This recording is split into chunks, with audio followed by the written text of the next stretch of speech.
The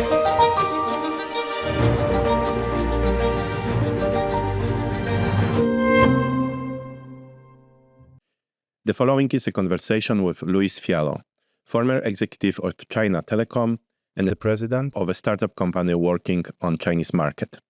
If you enjoy this content, please watch, share, comment, like, and if you really want to help, that would be the way to do it. And if you really enjoy the channel, then you can support me on Patreon. Hello, Luis. Thank you very much for coming to the podcast. You are an expert on China, so my first question is very general. How is it to do business with China? How is it different from doing business in US or with US or Western world? Well, my experience with China has been expands over two companies and over 20-something years. Okay, and I can tell you that China's evolution into the commercial world has changed substantially. And when I say change substantially, I mean that when I first started, the whole world of China was very different from what it is today. As an example, China, when I first started working for the Chinese Telecom company, the focus was more on just building something, but there was no measurements. There was no quarterly results, no month-to-month objectives and stuff like that. And I was very confused. Because I was like, I don't know how to do a business or run a business like that. Okay. And then as China evolved as a country and it became more of a global player, a lot of the global norms, how to do business evolved as well within the Chinese culture and the way it's being done. Now I would say it's actually very much like a Western mentality of how do you run a business with measurements, KPIs, quarterly objectives, annual objectives. So it's actually been a phenomenal experience seeing the transformation of the country. And you started around the time when China got to WTO, right? It's like 2004 or something. Well, China ascended around. It all started with the approval of the U.S. government, President Clinton, to approve China to ascend to the WTO. I think it was 2001, 2002 when they got approval. They actually joined. But part of the concessions that was important, that they had to privatize or semi-privatize some of the companies that they owned, because at that time, most of it was, state-owned companies. And these are very large organizations, so they had to break down some of these very large companies in the telecom sector. They took a company, China Telecom, and they split it up and they gave birth to a company called China Mobile, which China Mobile is not the largest mobile operator in the world. China Telecom is the largest fixed line operator in the world. So what happened is that when they went into the WTO, these concessions and were made by the government. And then so they were welcomed into what I would call probably more Western norms and rules of doing business. And as a result of that, China adapted, became part of that community, and it's blossomed since then. It's very surprising to hear it, as you know, I come from a post-communist country, that a communist country can have private industry, and it's actually the case in China. How did it happen, and is it real? I mean, is it really, really private? Because just to give you an example, in Poland, when we went through transformation, which was peaceful in 1989, we started a private industry, right? But 90% of the major state companies were taken over by former KGB, our version of KGB, right? So they basically privatized the companies and became like billionaires and millionaires in Poland, right? Actually, millionaires, they were not billionaires. So yes, it became private, but it was the same system. It was just pretending to be private. How is it in China? It's really truly private, or is still indirectly state controlled? I mean, the shareholders still, for many of the large state-owned companies, is the state, right? So that's the shareholder. The difference is that, as I mentioned, the adoption of business norms are like any other Western company. Okay. For a person who spent a big chunk of his career working for a Chinese company, I could tell you that nobody sent me a directive from the central government to do this or do that. We made decisions. I made decisions based on what was best for the company. My objectives were grow the business, add another 20 million, 30 million this year. Okay, well, yeah, my job is to figure out how I'm going to get there. Where to invest and stuff. I wasn't exposed to the China side of the relationship with the government and stuff like that. But I can tell you, in my experiences, it was just like any other privatized company. We did have some, cultural differences in the way decisions are made and stuff like that. But for the most part, everything in my experiences was completely, independent, and which also, allowed me to do what I needed to do to grow the business. And that was actually one of the first things I learned is like, I was hoping, because I was part of a very large company, that the large company was going to give me a lot of guidance. I said, that's why we hired you. So you go figure it out. This is your territory. This is your land. So you tell me what to do. This is so brilliant. We have to appreciate it as much as China is our competitor in a potentially enemy.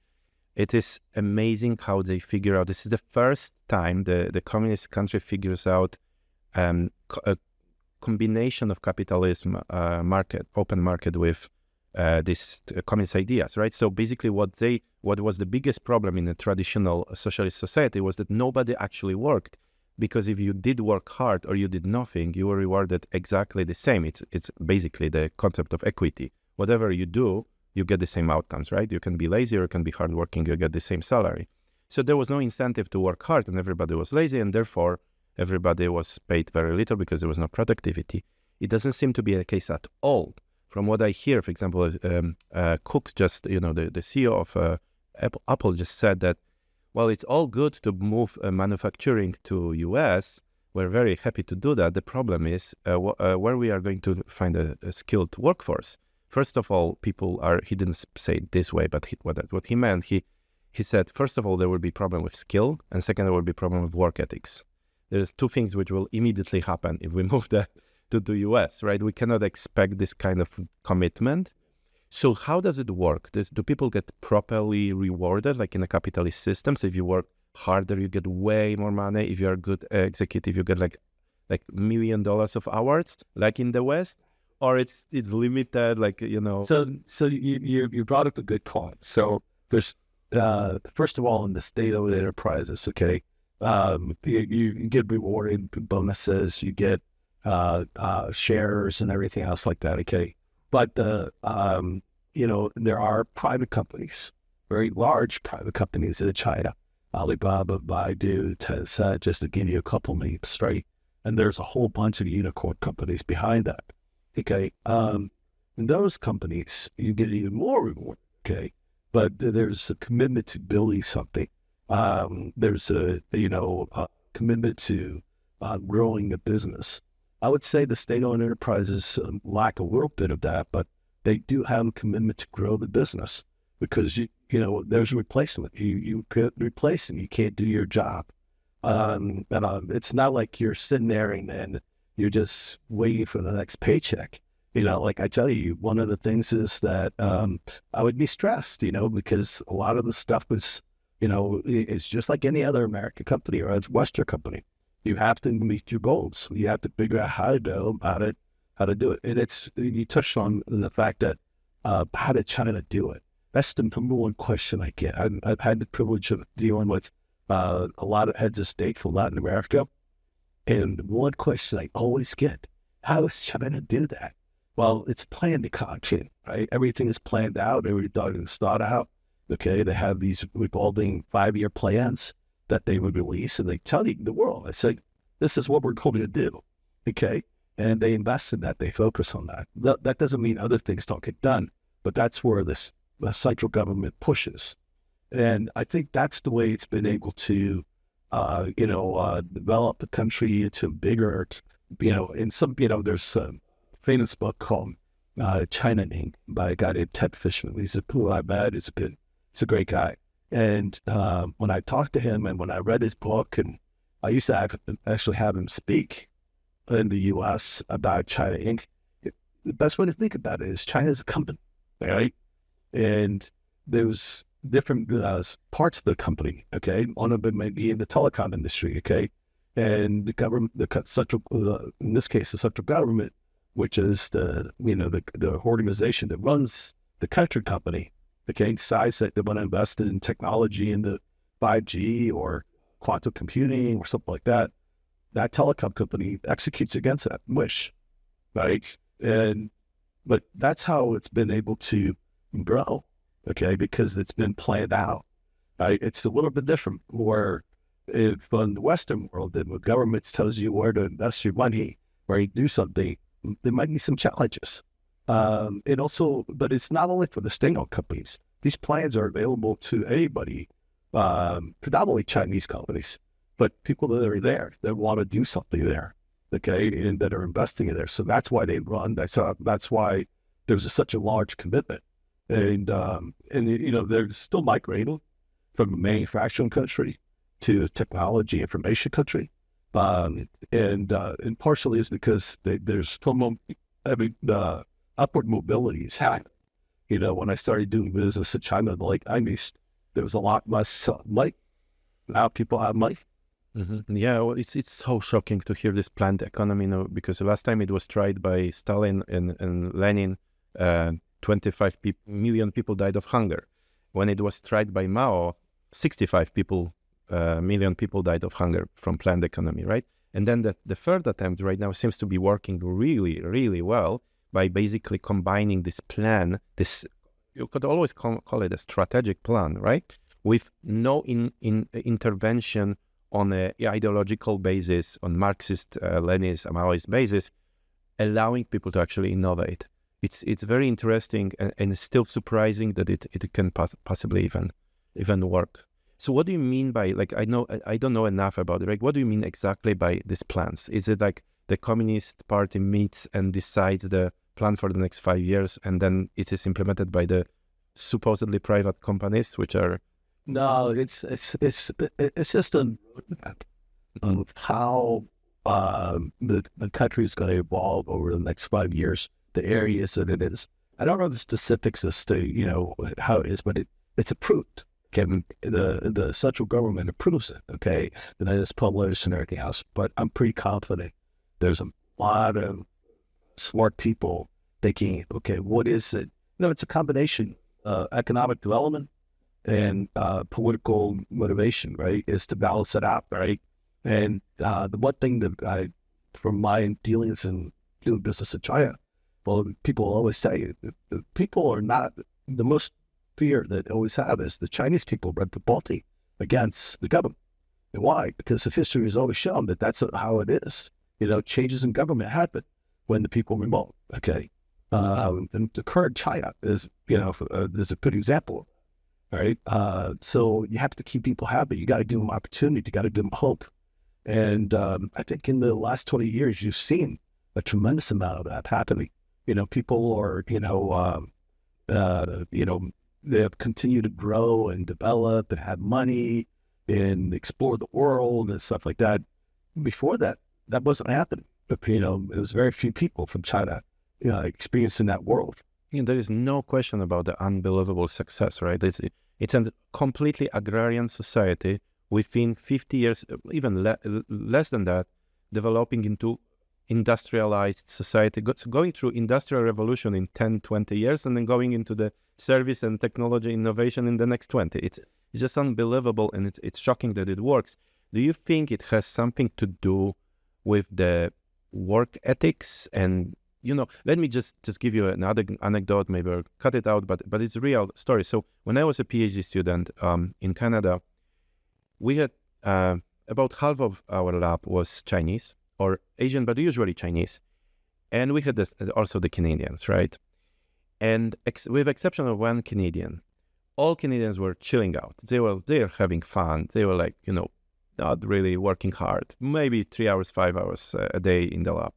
Chinese, students, international students, were there 7 a.m. until midnight and falling asleep on the desk every day, all the time.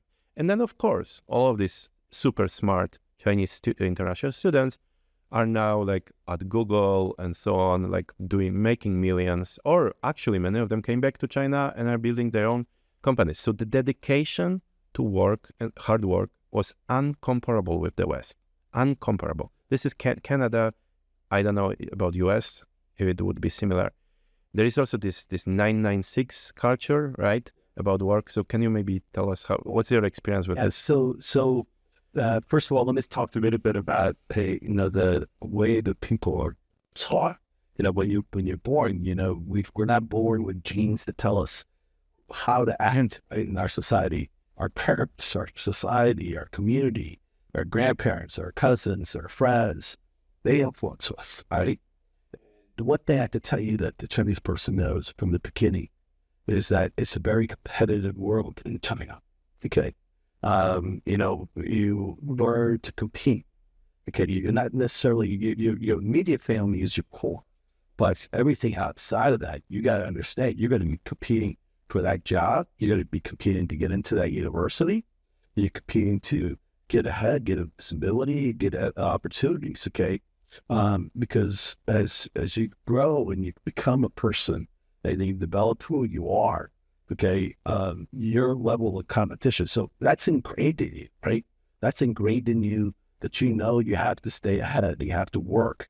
So I think that work is where it came from the beginning of who they, how they were raised, when you have a country of like 1.3 billion people, okay, and, everybody says China's a tremendous country, but it's developed and added those jobs in the last 20 years, okay, but that's still people that don't have jobs, okay, that get educated and stuff like that. There's still a very competitive market out there.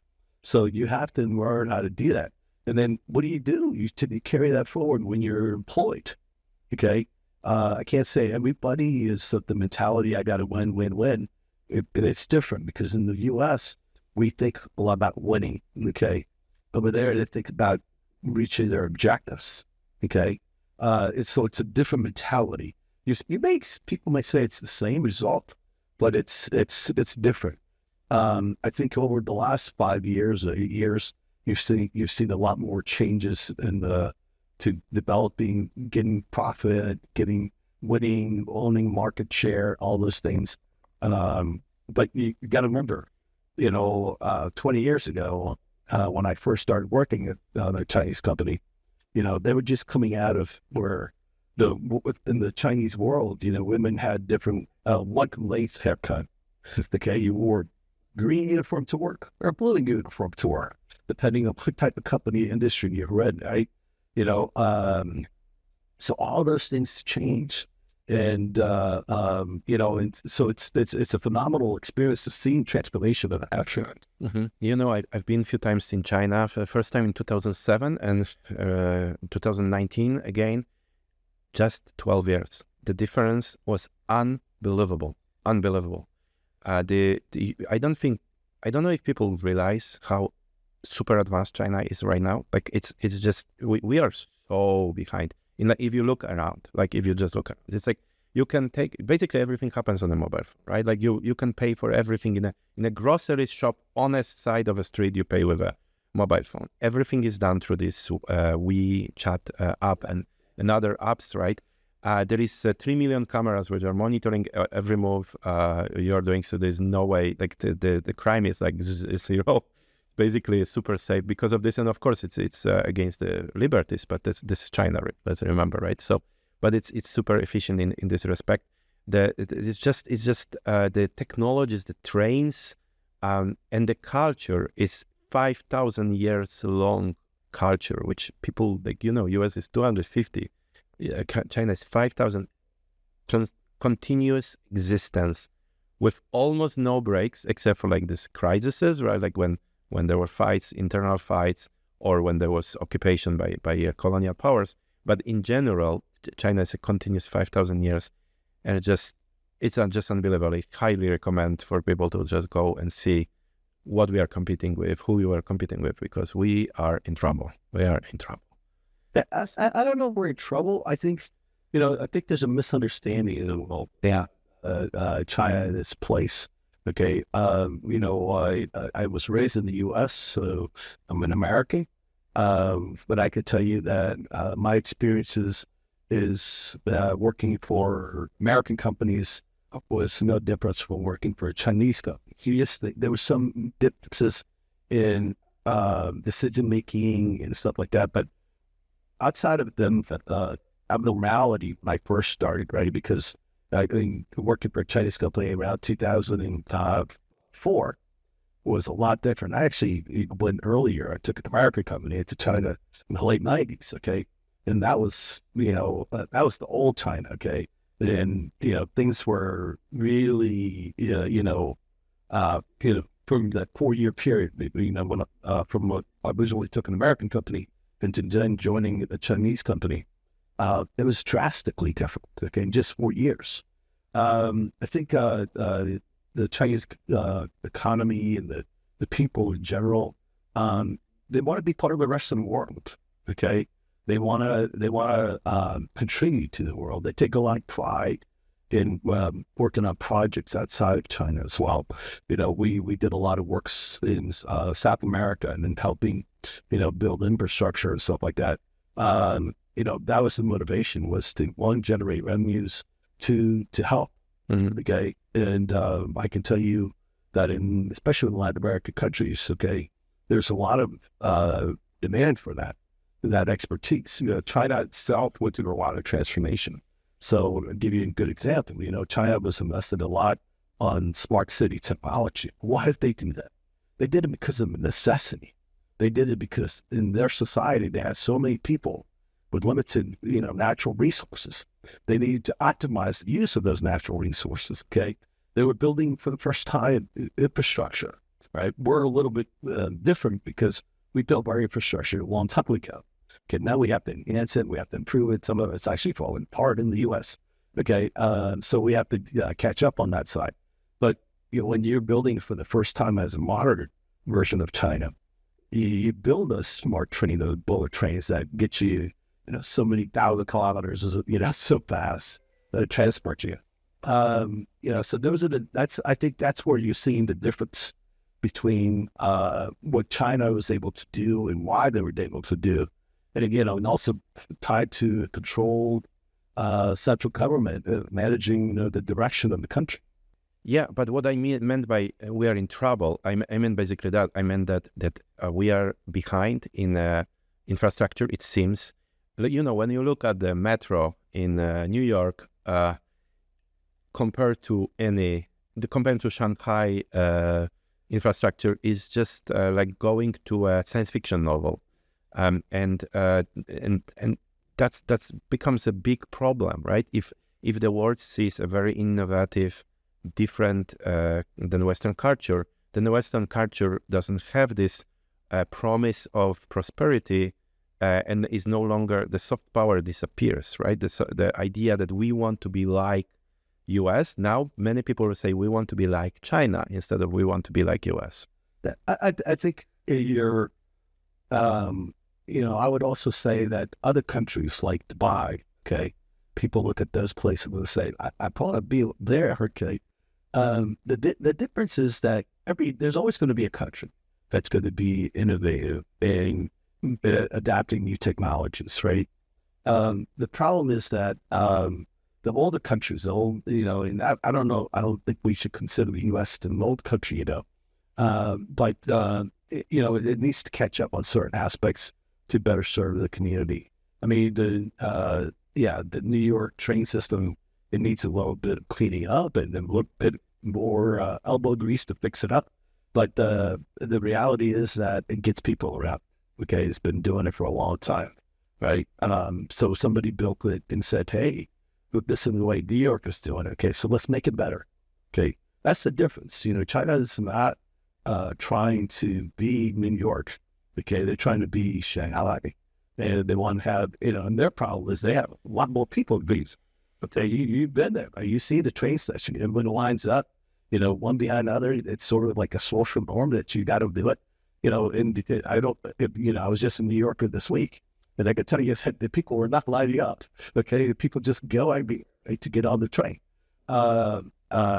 So it goes back to like and how how you brought up, what's your focus, how you're going to fit in, and everything else. It sort of builds from there.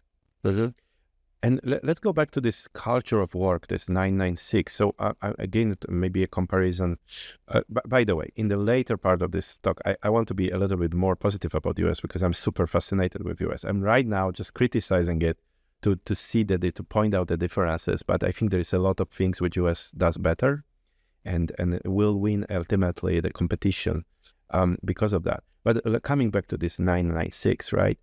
So it seems like there's these jokes about the new Generation Z, that like the shorts, you can watch online, that it's very difficult to even get people on time to show up at work. If they show up at work, they have all these comments about like what they're entitled to.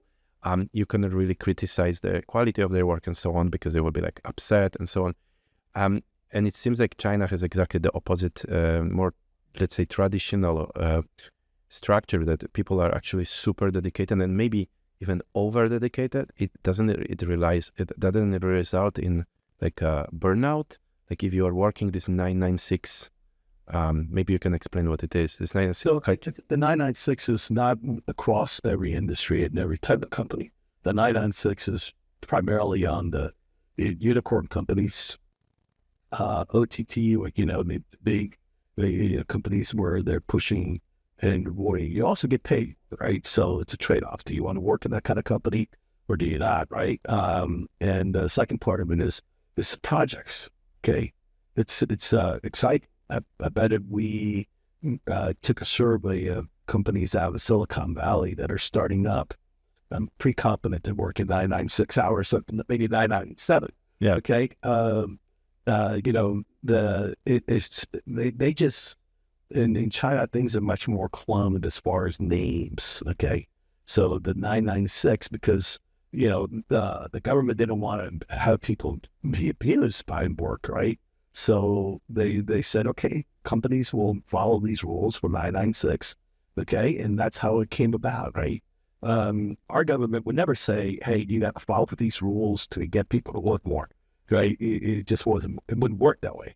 Well, no, but it's actually very funny what you said. If you told a French person that you are protected by government because you only work from 9 a.m. to 9 p.m. only 6 days a week, and more than that, it's not allowed, they would laugh at you. They have exactly half of that time. They have 35-hour work week, and anything above is like, oh my God, plus 6 weeks of paid vacation, which is awesome for a work-life balance. This is like what we should strive for, right? If we could sustain economy like this. So 996 sounds crazy to non-Silicon Valley people, right? Like 12 hours a day, 6 days a week, 1 day off again.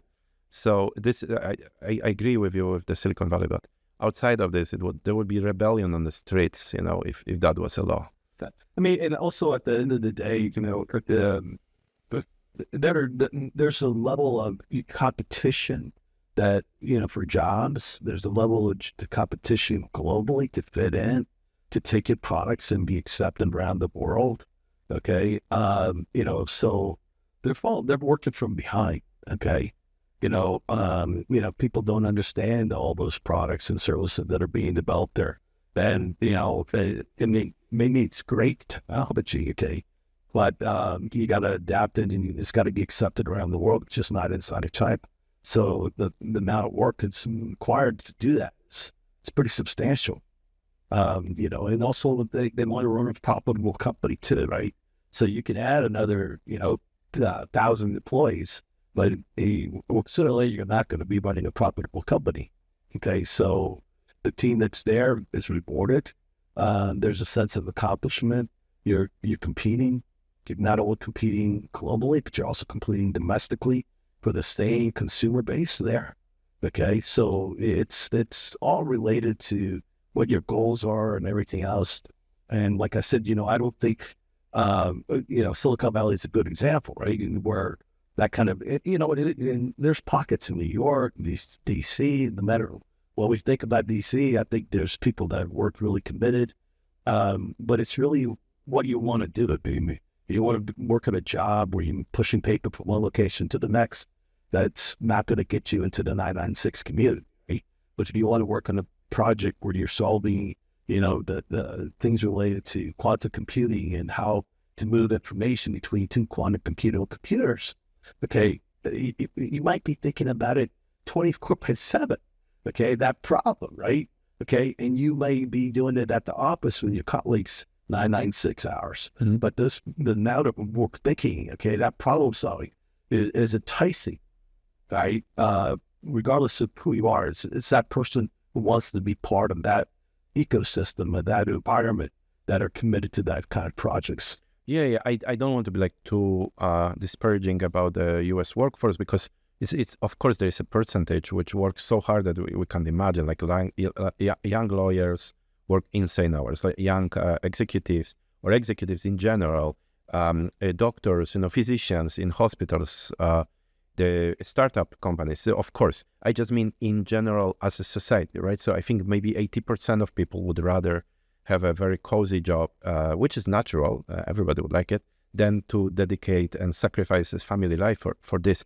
And I mean that if this is associated or set up, then it's extremely difficult being a way smaller country, having 300 million, not 1.3 or 4 billion, to compete.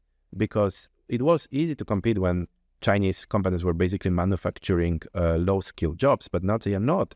I don't see how we have, what is the way we're going to compete on the global market. And I hear a lot that China is not expansionist by nature. If you look at the history, they always focus internally and really didn't conquer outside like that much, like a Western world, for example. But I think it's inevitable. It's a human nature. Like the West wanted to have colonies, wanted to grab everything and dominate everything. China will have the same, at least I think, the same goals if it's possible. Do you think it's true, or there is like a philosophical differences which would not make it not happen? I mean, to do business internationally is very difficult. I spent my whole career doing the international business. That I tell my kids, I'm like, it's a part, because it's not about selling into your community, your country. It's about adapting yourself into a different country. Okay. I think China has a very difficult challenge, because it's, when you go to China, it's really predominantly Chinese people. Okay. They do have a lot of Westerners that take jobs there. They will and live there in Mercy House. But the reality is that those, they have to do, when you go global, you have to be able to adapt locally. You have to be able to understand the consumer locally. You have to understand how business norms are done there, okay? Not outside of the United States, nobody else in the United States, right? So everything is very different. Our friends in the north, Canada, they operate similar, but they're different.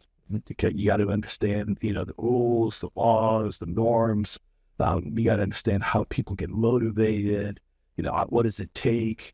Things that are totally different, and that's where I think China has a difficulty, because they're growing the number of people that do business outside, but it's not growing to the extent that Americans do.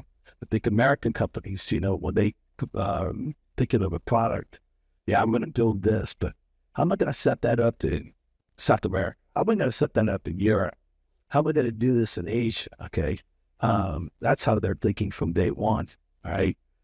While, in China, some of the projects maybe start off as a domestic initiative, and then it's grown up and it's become such a very good product that it could be extended out to other countries. It's not born with like, hey, I'm going to take this internationally. That doesn't work that way in China. Mm-hmm. You work on a solution that's for China. Then you sit there and it's like, it's so massive because you have such a large consumer base. You have so much information that this can capture that they can export it to other parts of the world. Mm-hmm. Okay. And that's where the challenges become for Chinese companies, being able to articulate and It's sort of modified even work. Because if you look in the back end of the software, right, it's Chinese based, right? So how many people in Colombia can read Chinese? Right? Very little, right? So they have to do some things like that, but it's totally different approach. I worked for American startups before, right? And one of the things is that you have to start thinking, okay, we're going to do this in the U.S., but at the same time, we have goals and ambitions to become global. So how do we do this, and that's from like day one or day two, maybe. Okay. But you think that, but in China, they're thinking, how do I build something here? Then when it gets to critical mass, how do I take it abroad? And then it's different things you got to fix. And well, you are an example of them thinking correctly by hiring American to run American the division of Chinese Telecom, right? This is, if they hire the Chinese person, they would not understand the cultural differences probably, unless it was a Chinese person educated and living in US for a long time, because it takes time to adapt to the culture and understand it, right? So maybe they have ability to get it and and do it this way. But you mean more on the product level, right? You mean that the product is designed specifically with Chinese market in mind, and then it's not that easy to adapt it internationally. I think on the product level, it definitely starts off as a domestic product, right? And then the business model is where when you go abroad, it becomes a little bit more of a challenge because it may not be the way people buy things. Or let's take an example like an e-commerce site, right? Okay, well, the fulfillment of how you get a distribution done inside of another country, right, is different. And how do you get clients? How you acquire customers is different, right? In the U.S. we use a lot of digital marketing to create awareness, right, and then get touch points, and then you may push into a store or something else like that. Other countries that may not do that. You may not have that, penetration of the internet into that country, and they may not buy that way, right? So you got to think about those things, and you have to go hire people that are understanding China. You would hope that they would understand Chinese culture. Okay, that would be like the super bonus, and because you have to have there's a level of patience that can work for a Chinese company. You got to go through that understanding. But you also have to need to hire somebody that knows how to get things done locally. So let's talk a little bit about these cultural differences, right? This is actually very interesting because I'm sure that myself and almost everybody in US and in the Western world have completely wrong understanding of Chinese culture. It's just stereotypical and very shallow, right? Because how would we know? Like, this is the same for everybody. You don't really understand the other culture, but you have 20 years of experience with them. So maybe let's start a little bit with the philosophical differences. So there is like these two dominating philosophies. Maybe you can tell us a little bit. Yeah. So, in the Chinese culture, a lot of people actually, let me back up. There's this great book, The Geography of Thought by Richard Nesbitt, a retired professor at the University of Michigan. Okay, psychology professor or whatever. He wrote this book, and the book really talks about how the, East and West are different, right? And the East was influenced by Confucius. Okay, Confucianism is the concept of everything being a whole, and you're part of that whole, that circle. Okay, your goals and objective, life, is to make your part of that circle better and stronger.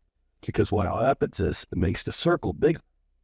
Okay, all right. That's how Confucius thinks. Okay, that's how the Chinese people predominantly have evolved and thought about their lives and everything else. While Aristotle, which is the Western way of thinking, right, is more about linear. Okay, more looking in front of you, and your objective in life to help society is to challenge what you see. Let's go rebuild this. Let's not accept this as the way it's supposed to be. Okay, your job is to challenge everything in front of you to make something better. And then all of a sudden, our society gets better and stronger because of the way you're fixing something and making it better. Just imagine if, the people that created Google, okay, they didn't feel like, that hyperlinking between websites was going to need a system on top of that to be able to make information more easily available. Okay. Well, we would be stuck, still we would be limited to the information that we did have exposure to. Okay. But that's what makes, the United States such a great place. Okay. But I think at the same time, you're starting to see some of that adoption in the Chinese mentality. Okay.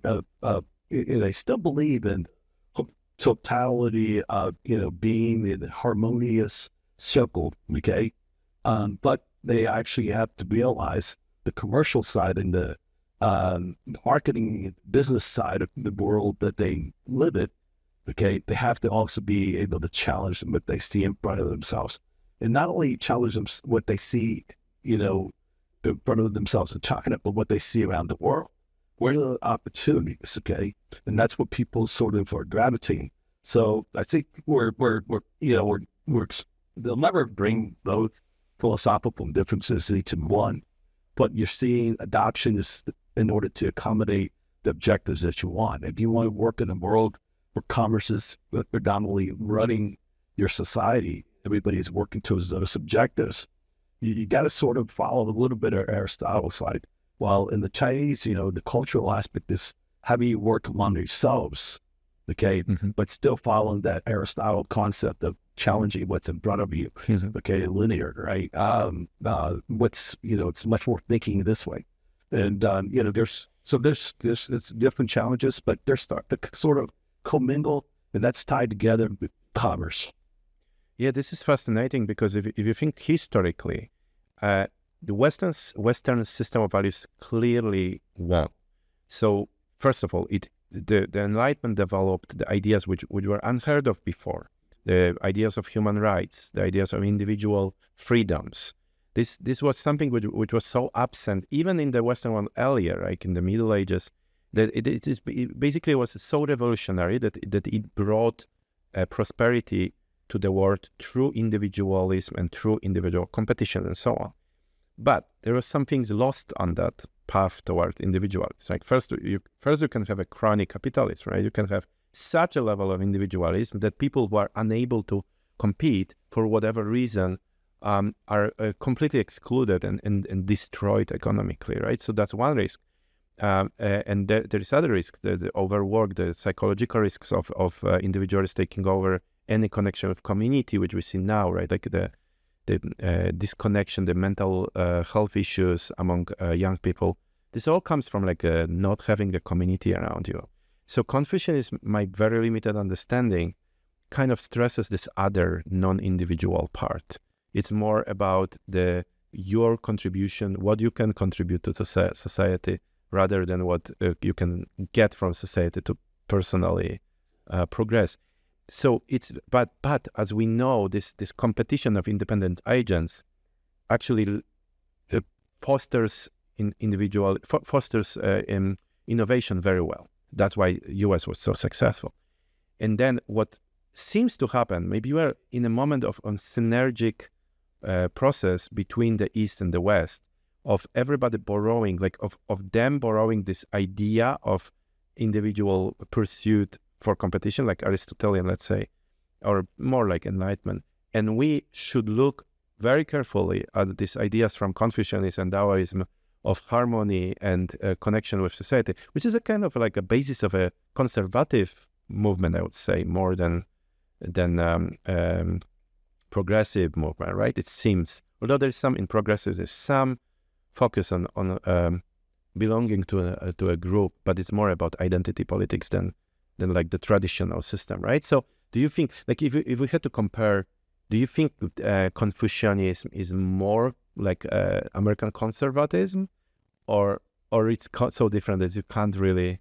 I mean, I think Confucianism, this is several hundred years BC, right? Yeah. Right. So the concept of commerce, although it was in its infancy, but we weren't building these mega companies back then. Confucianism was more about how we are fit in our society, okay? And how we fit in our society is to try to have more community, okay? And understand that you're part of something greater, okay? How is religion different from that, right? Okay, you can argue that there's a lot of similarities. We just use, I think there's a stigmatism associated with Confucianism, because of China's adoption of that. It's such a strong presence in their society, okay? And, being a different, political concept, okay? But, we all want to be part of something, right? We all want to be part of being accepted into the circle, of friends. I would even say Confucianism is are standards by which are okay to keep hold of, right? And that it's different because in the United States or Western world, we look at really accelerating towards Aristotle's way of thinking, which is let's go build these things fast. While Confucianism is like, let's do it more harmonious, okay? And let's look at it long term, okay? But now they're challenged, right? Because if you want to compete in the global world, you don't have to make something perfect. You don't have time to think about everything. You got to go, okay? And I think that's created a problem for our society around the world, regardless of Aristotle or Confucius type of things, okay? Because we're stressed. The younger generations are stressed, okay? Part of it is because they also don't feel like where they fit in. They need like a general purpose towards moving towards, and a big part of your personality, a big part of your life, your DNA, is your public persona. How people look at you at work. What you do, what you contribute. Okay, that's what sort of like propagates you to be even more successful and have more harmony within yourself. Okay, but I think China's changed. I think there's a level of stress over there too. Okay, there's tremendous stress to build things. Okay, there's tremendous stress to compete with among the 1.3, 1.4 billion people. Okay, for those jobs that you want. Right, so there's stress. I think but all this has led to wonderful changes. We're talking about the current stage of AI. We're talking about being able to move information around the world, in seconds, things that wasn't existing before, because we, as a society, as the world, we adapted to it. We wanted to see those changes happening. And it's a combination. I think that's where you started to see, the contributions from the Western side traditionally, and then, the contributions that are being built in the Eastern side. Okay, and it's interesting because on the Eastern side, there's more and more people that are getting jobs for the first time, right? And if you look at Asia and Telecom, there was about 500 million people that were going to be sending themselves into the workforce starting in 2000, right? That's a lot of people. Okay, so how do you get them jobs? What are their ideas? Is it true there is a stereotype? At least I think that the major difference is that West is focused on individualism and the China is focused on community to a level that individual does not really matter. Like a good example of that would be, I hope I remember it correctly, I love Chinese cinema, but more like Hong Kong, the Wong Kar-wai. But I also have seen like the Americanized Chinese cinema, like the famous movie Hero. And if I correctly recall the story, is that there is a king, like the emperor, and there is like a fighter who kills everybody who challenges the emperor, even though the emperor is evil, and then commits suicide, lets the emperor kill him, because challenging the emperor is so much worse than the problem of emperor being evil.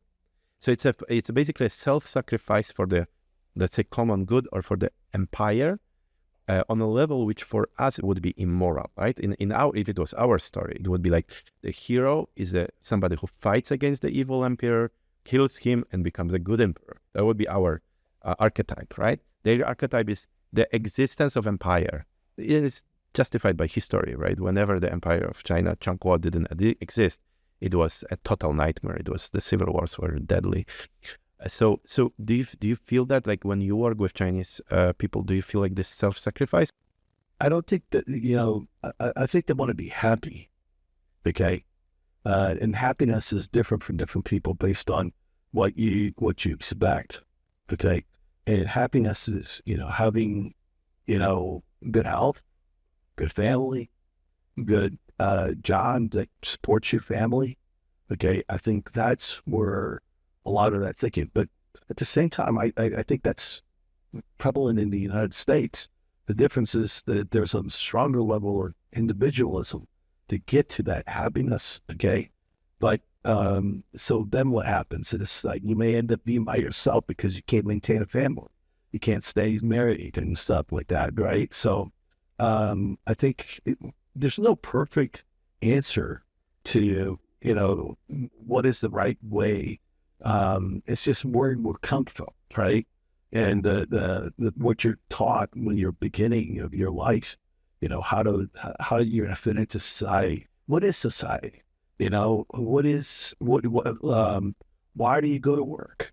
Okay. What's the purpose of work? Okay.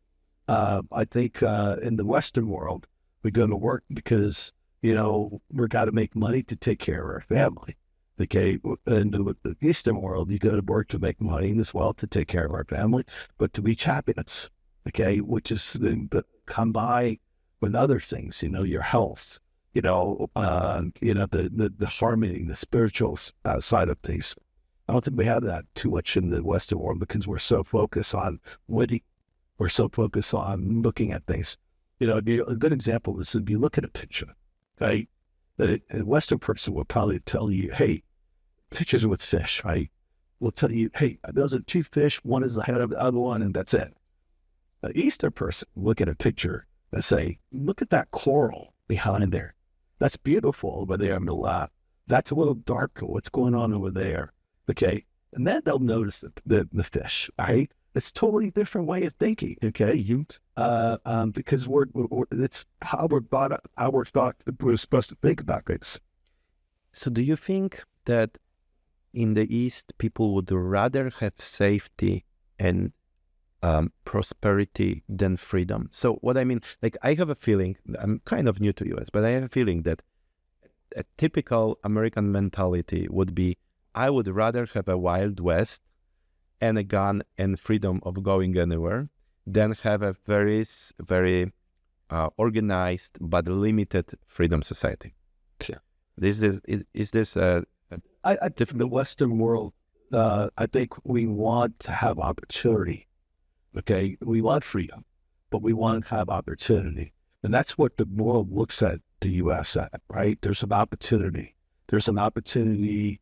So when you come here migrate from another country, that if you put enough work and time and effort, and you can make the right decisions, a little bit of luck, okay, you're going to have that prosperity, okay? That's where there's greater opportunity in this country than there is any other place in the world. That's what makes the United States such an attractive place to be at, okay? China, there's opportunity, but there's a lot of competition for that opportunity, okay? China is, we're talking a little bit about planned economy, right? And you got to follow in. You have to have the skill sets that contribute to that planned economy, right? But it's still a lot of competition for the same type of concepts. So there's, I think there's a better chance to be successful here than you are in China sometimes. So important cloud companies, right? So I think that's what drives the differences and why, you have people from all over the world that wants to come here and take a job and, leave your families. Just imagine what that is like, right? You lead your whole life someplace else and everything you know. And I think, so, these people are brave to come here. Are Chinese people as welcoming for foreigners as Americans are? Like, as an immigrant, I feel America is the most welcoming ever. I know some people disagree, but I absolutely experienced it because I was a first immigrant to Canada. And Canada is polite, but they let you know that you're an immigrant. In the US, I never had an experience of any form of discrimination as an immigrant, ever. It's at least never felt it, right? So and it's personal, right? So that might be completely different for people coming from different countries, especially from Latin countries. There's a lot of people who like super anti immigration from South America and so on. There is a group, right? So there is issues with this, but still, I think America realizes that it's a country of immigrants and is accepting. It's more about your skills, contribution, and especially about money. If you have money, you're like welcome from anywhere, right? Does it feel like that in China? Do you think they're accepting? I mean, the reality is that you don't see the number of people going to China to start up a company, like you do in the U.S. Nowhere close. You see companies to go there to try to sell into the Chinese community and stuff like that, the society. Or manufacture, do something that's part of their ecosystem of running a business. But in the U.S., we are, we're a country where, other people help shape this country. 100 years ago, New York was a lot different, right? I mean, actually, New York probably some bad example, but the country, the soul of the country was a mix of different cultures coming in here. What it did, though, it created an opportunity for people to come here. So people said, hey, this is a great place to go try, because maybe they don't have both of their country. Okay. The difference also now is that when I started doing business in China, right, and in the early 2000s, okay, people wanted to come here. The students, they still value the educational system here, but they also see there's good opportunities going back to China. Okay, that started happening around 2012, 2015, that where the mentality was, I don't know, the U.S. is not my only choice, right? And for a variety of different reasons, you want to get back, right? Because your family, your whole life is there, okay? And who you know, right? For us as a Westerner, we can go to China, start a business, everything else, but language barriers, the cultural lack of cultural understanding, the goals and everything else, it's going to be a big change. Okay, so I would think, it's more normal for a Westerner to say, well, I'd rather just do it back in my own country. But what about the Asian nations like Thai or Vietnamese? Do they migrate to China for opportunities or not really? Vietnam is the country that's evolving and growing pretty quick. Yeah. It's the same thing with Singapore, right? Isn't it? There are, people will go there for jobs, but it's still competitive because there's so many people already in China for a limited number of opportunities, right? So you might as well just stay in your whole country where you have, you have like your circle of friends, then your family circle of friends that can help you, right? Find a job, teach you how to get into an opportunity and stuff. That's how it works in life, right? It's all about, connections and how you connect to one person to the next. And you would have to build up from scratch if you get to China. And that's where I say, for American, and I probably visited China numerous times, many, many times, probably the country I visited most of my life. I have friends there that work there, stuff like that. But even that, I will have to still build a new circle of friends that I would want to be trust to help me and stuff like that. It'd be a little bit more difficult for a Western to go to China, and you'll be competing with everybody else. Yeah, this is for sure an interesting problem. I know it's from experience because coming not that early, I was 35 when I came to US. It's like starting from scratch. And then there are psychological consequences, right? People building friendships and community when you're already an adult is difficult. But so this is not in the case in China right now that people would like mass migrate. There is no like Asian mass migration to very successful countries. They are individually successful themselves. Yeah, so there's no movement like we see. Everybody wants to move to Europe, right? From Africa, North Africa especially. Everybody wants to move to US from South America. That doesn't. There's no similar migration pressure from for China. Yeah. No, I don't think so. I mean, even if you're, Vietnamese, right? Okay, Vietnamese is different from Chinese. Okay, you may have 500 years or 5,000 years ago similarities. Okay, but those things are gone. You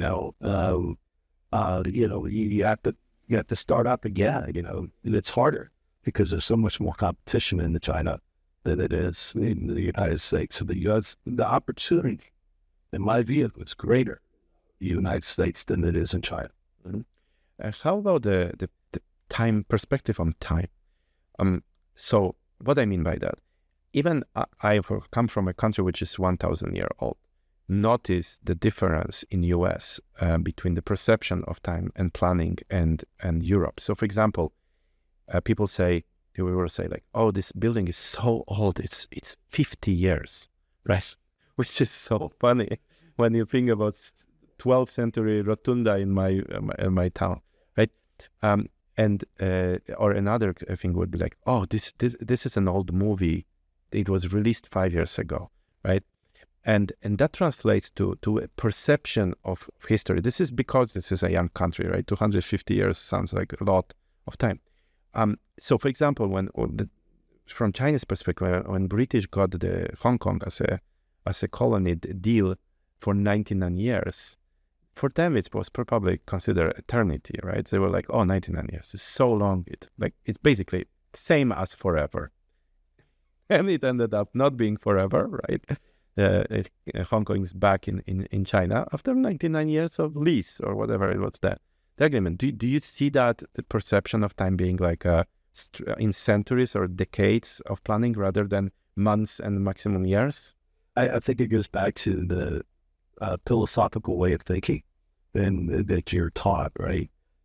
Obviously the thinking long term is the Chinese way. Mm-hmm. And this ties into, our society is going to be better in the long term from now. Okay. And because the change is less visible, because you're trying to fix yourself to fix the society. Okay. While individuals, okay, you want to see results today because you're focusing on your individualism to try to help your society. Okay. So the thinking is much more short term. We used to think about everything. When I was in business school, I was taught, linear growth and everything else. Forget about linear growth. We're talking exponential. So we want to jump. We want to jump pieces at a time now. Okay. So, and how do you do that? How do you build your business or in everything you're doing to be even more exponential?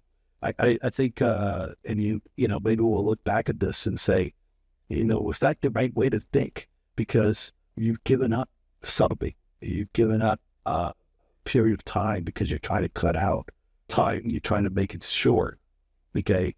Are you going to be happy by doing it? You're going to, the Chinese way, you're going to be a lot more focused on being, in a happiness is part of a harmonious society.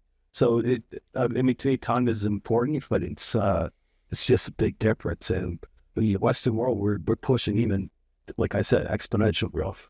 So from what I hear, you really admire that culture. You grow to admire it in a sense, right? You like the ideas of harmony and yes. I mean, I was born in an Ecuadorian household. In South America, right?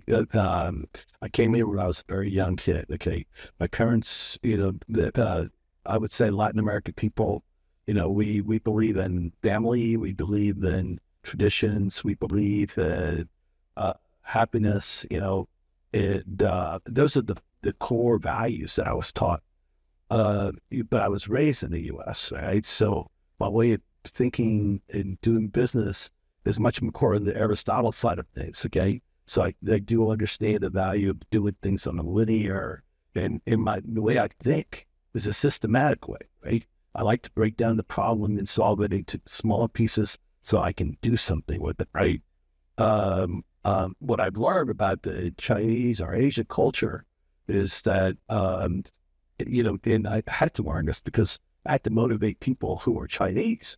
Okay, I can't give them the same objectives, or can I communicate the same message the same way, right? You have to understand, how the thinking is for a Chinese person that's different from a Western person, and how do you motivate that person, right? So I learned to adopt that. I also think there's value in some of that.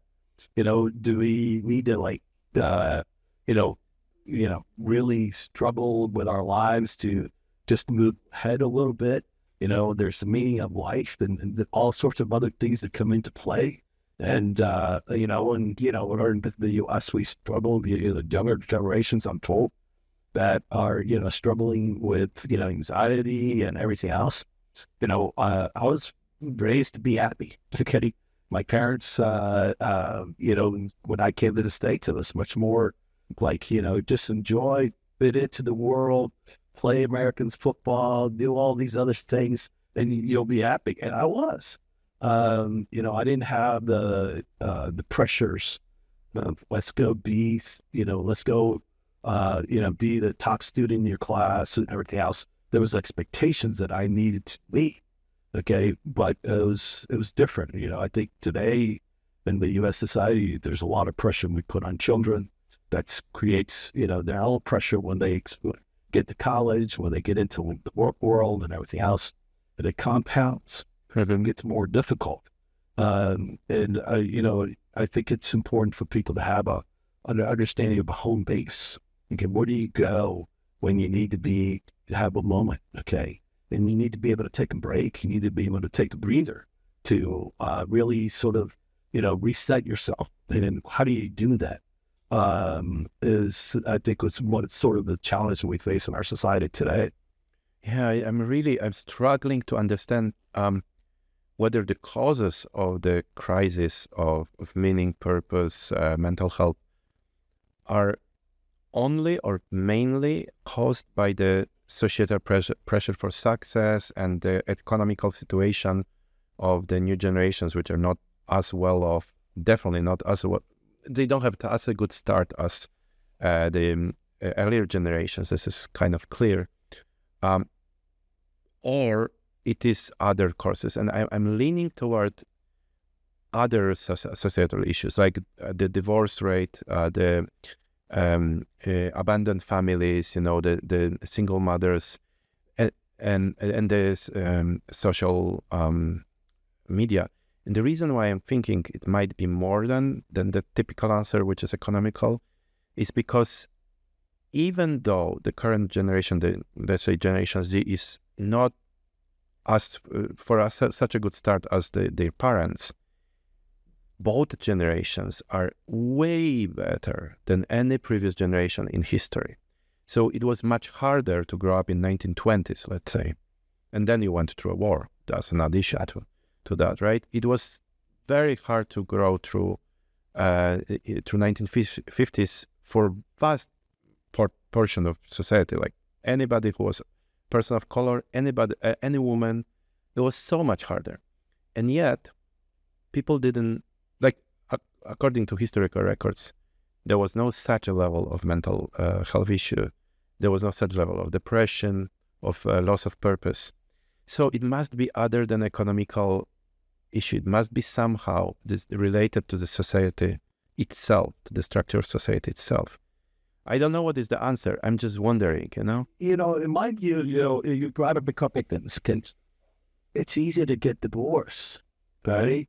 It's like, before in other societies, you could try to fix your marriage, okay? But in Western society, like, hey, it's easier just to go get divorced and start over again. Okay, so we're not as patient. We want things done, faster and sooner. We want the results that that we want happier. There's the old adage of like, life is a journey, right? Okay, but we want the journey to go up and be super, successful. But the reality is you're going to have days, up days, down days, up days. And it's more about having balance between the ups and downs, where if you look at it over a period of time, it's normalized. But our view is not long, okay? Our view is maybe 2 years, 4 years, okay? Because everything we do is planned that way, right? Everything we're taught is that we got to do this. If you're not happy with this job, you got to move on, okay? Right? Well, what's wrong with that job? Why are you not trying to figure out, like, what's not happy? What makes you not happy, okay? Because you may not be happy at the next job because you just realized, okay? And now you're looking back and you're in your 20s and you spent the last 10 years jumping around, okay? It's a fair question. Well, why did you jump around? Yeah. Okay, what's the problem? Is it you? Is it the company? What? And it's usually you. Yeah, it is. So the reality is that we lost some of that, right? And to our aspirations to be the number one at everything. Okay, I still think it's important to have that goal to be, to be at the top. But you also have to understand that it's not going to happen overnight. And you should be willing to work and have the dedication, but you also need to understand how it's impacting your life. And this is where I think we have difficulties in our society. I have young kids, and I teach them 3 things. I said, you have your health. Okay, so take care of yourself. Right, make sure you're strong mentally, physically. Okay, you have your family and your circle of friends, your immediate circle of friends. Okay. Those are the people that's influencing. So be careful as to who you invite to be part of that circle for you, okay? And then you have your public persona. And most likely that's driven by your work and what you're doing, how people perceive. They will never know you in all the aspects of what make you, okay? But they'll see something that you produce and push out, okay? So you need to balance them, right? And it gets back to the 3-legged stool, which I tell a lot of my employees, right? Life is a 3-legged stool. You cannot have one leg be bigger than the other one, because what happens? You fall. Yeah, right? You're gonna fall off that stool, right? And to get that onto that stool takes a lot of work. But if you can balance yourself, and you have to understand those 3 legs and how it's, how you can live your life that way, where you're balancing in yourself, family, and your career, then you're good. And so I think it's just a different way of thinking, but it takes time because it's not like you go to school and they teach you this, right? They don't teach you a lot of things, I think our educational system is tremendous, but the life education is what's sort of missing. How do you navigate through life? That's where it becomes a little bit more challenging. What do you think about the technology? So there's such a anxiety right now about technology, especially about AI and all the Wi-Fi technologies and everything. Like people are, for example, some people are scared of 5G, right? And it's like it's more like a tinfoil people, but still, there is a large group. AI is much more realistic fear among people. What's your view? You're technologist and technology experts. Yeah. So for me, I'm glad to see it finally happening. Okay, but we're in the very beginning stages. Okay, what we have today is a way to be able to feed something to a bunch of computers that then interprets and reads it, and we teach us some reasoning, we teach us some logic, we teach us some, what we haven't taught it yet is like, what we talked about earlier, which way we're going to teach Aristotle way of philosophy or a Confucius way of thinking, right? You had hologram as one of your guests, and that hologram, was missing that, right? It wasn't. There was more of an answer to the information that's been said. Okay, I still believe that the human has a different, an extra dimension that AI agent will not have. Okay, and maybe it will in the future, but I think it's a necessity. It makes things much better, much faster. where people get concerned is that it's going to replace a job. Okay, but we've always had those challenges in our society. We've always had the challenges that technology. Yeah, we went from a world where we were feeding mainframes, and we had people that would sit there and just feed those things in, right? Those cards, those punch cards. Okay, well, then they went into keyboarding it. Okay, now you don't even need a keyboard. You can just talk the speech into a computer and picks it up. That's all about progression and stuff like that. And this is what I'm saying. It's like, it's important to teach young generations now, okay, that where you end up going and understanding where you fit in our world, in our society, how the world is changing. Because once you understand that logic, then you can pivot, you can make changes. But if you feel like, hey, I can only do this, and that's the only profession I'm ever going to have, and that's going to be taken away from me, yeah, that's got to be a scary moment. I think we need more people that want to take on challenges, more people that want to not be afraid. We have a saying in my house, okay, you don't try, you don't get. So you're basically techno-optimist, I would say. But, let me challenge. And I'm, by the way, like 80% techno-optimist and 20% doomsday is coming.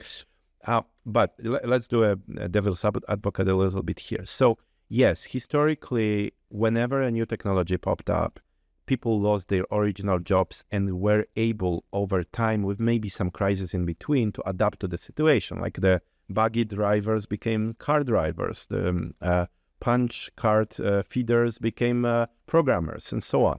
But we also have examples when it didn't work. Like, for example, when the Detroit car industry fell, people were told, oh, don't worry, you just learn how to code. You're a 50-year-old factory worker. We will give you a workshop on coding, and in 5 seconds, you will be basically in Silicon Valley making money, which never happened, of course. So this is the first. So that's already an example when technology can be challenging. But this is worse. This situation, right, is way more problematic because none of the other technologies replaced human mind before. It was augmenting mind only at best, but never replaced it.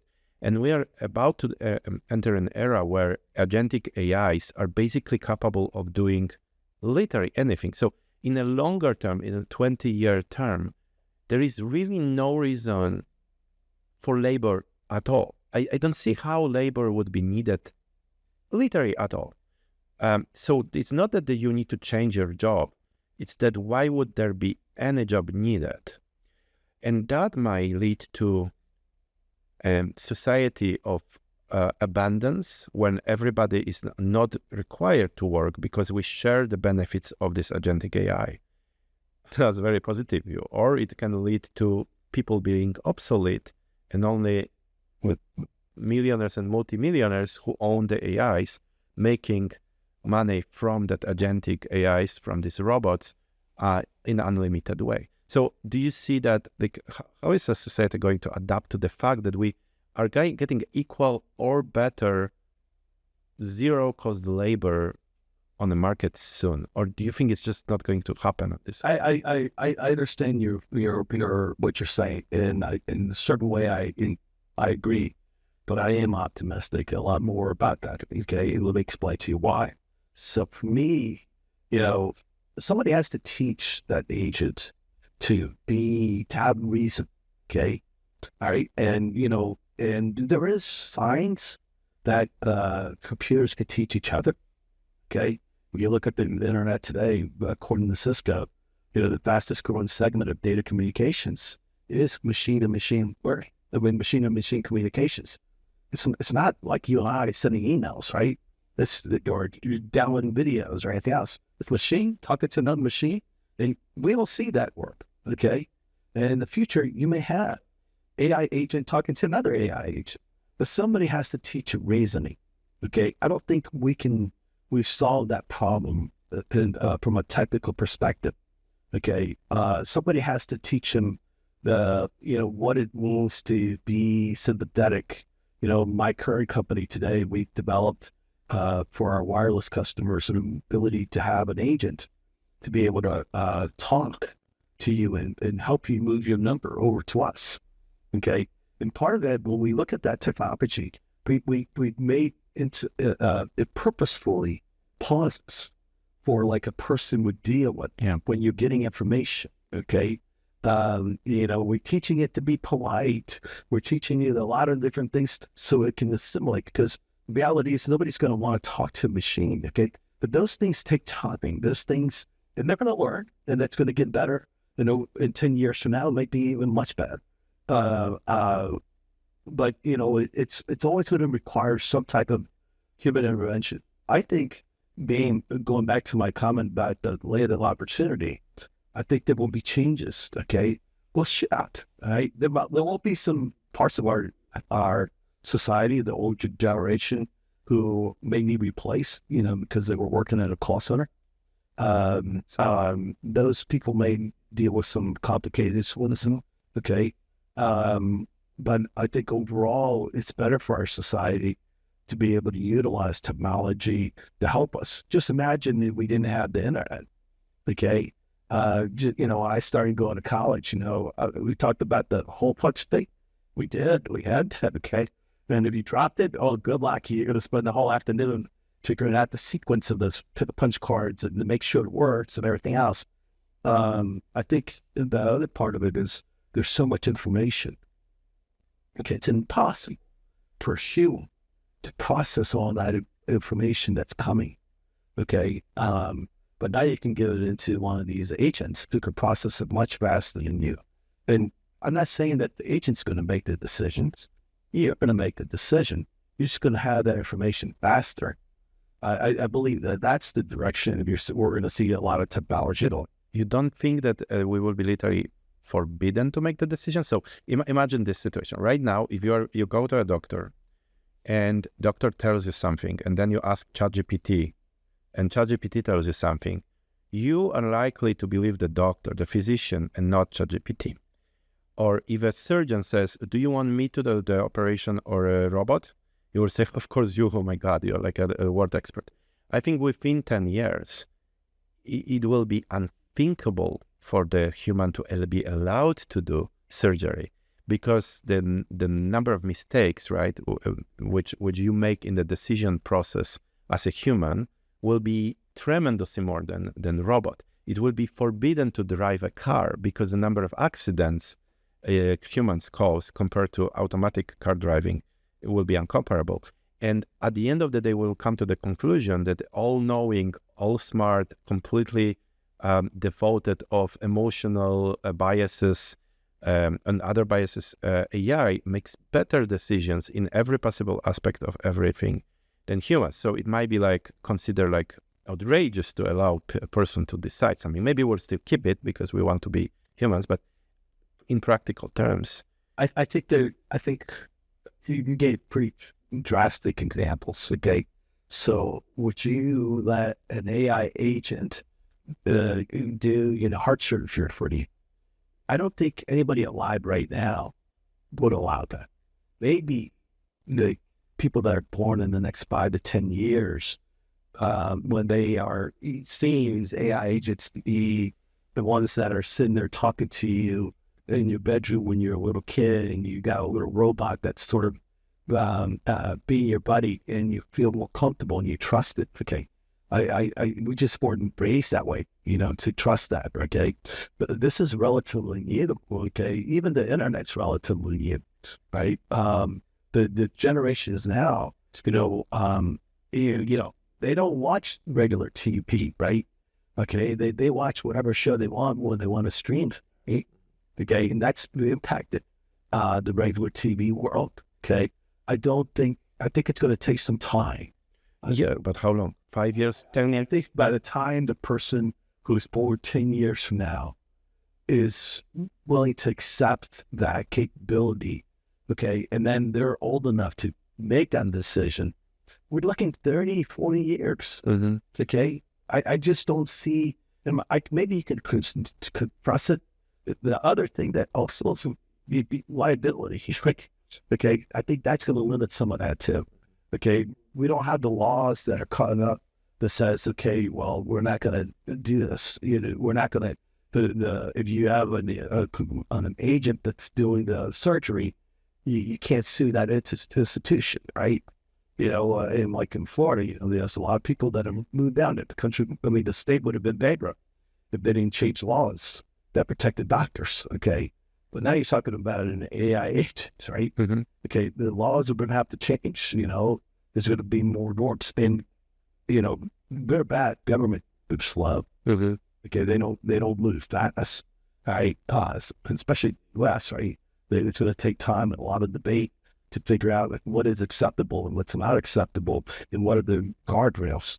Okay, technology does not going to wait. Okay, it's like it's like we're going to see that, but at the end of the day, you have to sit down. I have to sit down with my general counsel and tell them, hey, I want to do this, and they're saying no, and they're saying no because the liability is greater than the benefit.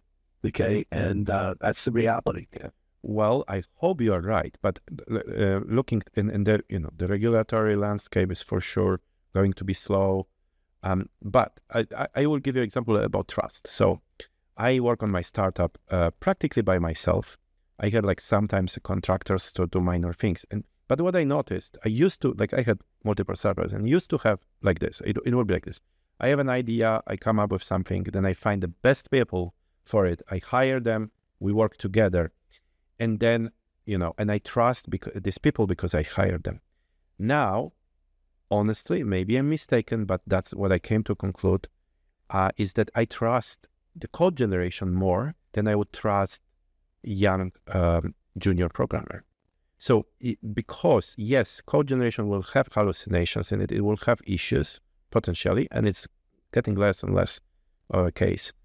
But it is way less than a junior developer. Way less, uncomparable, like orders of magnitude less.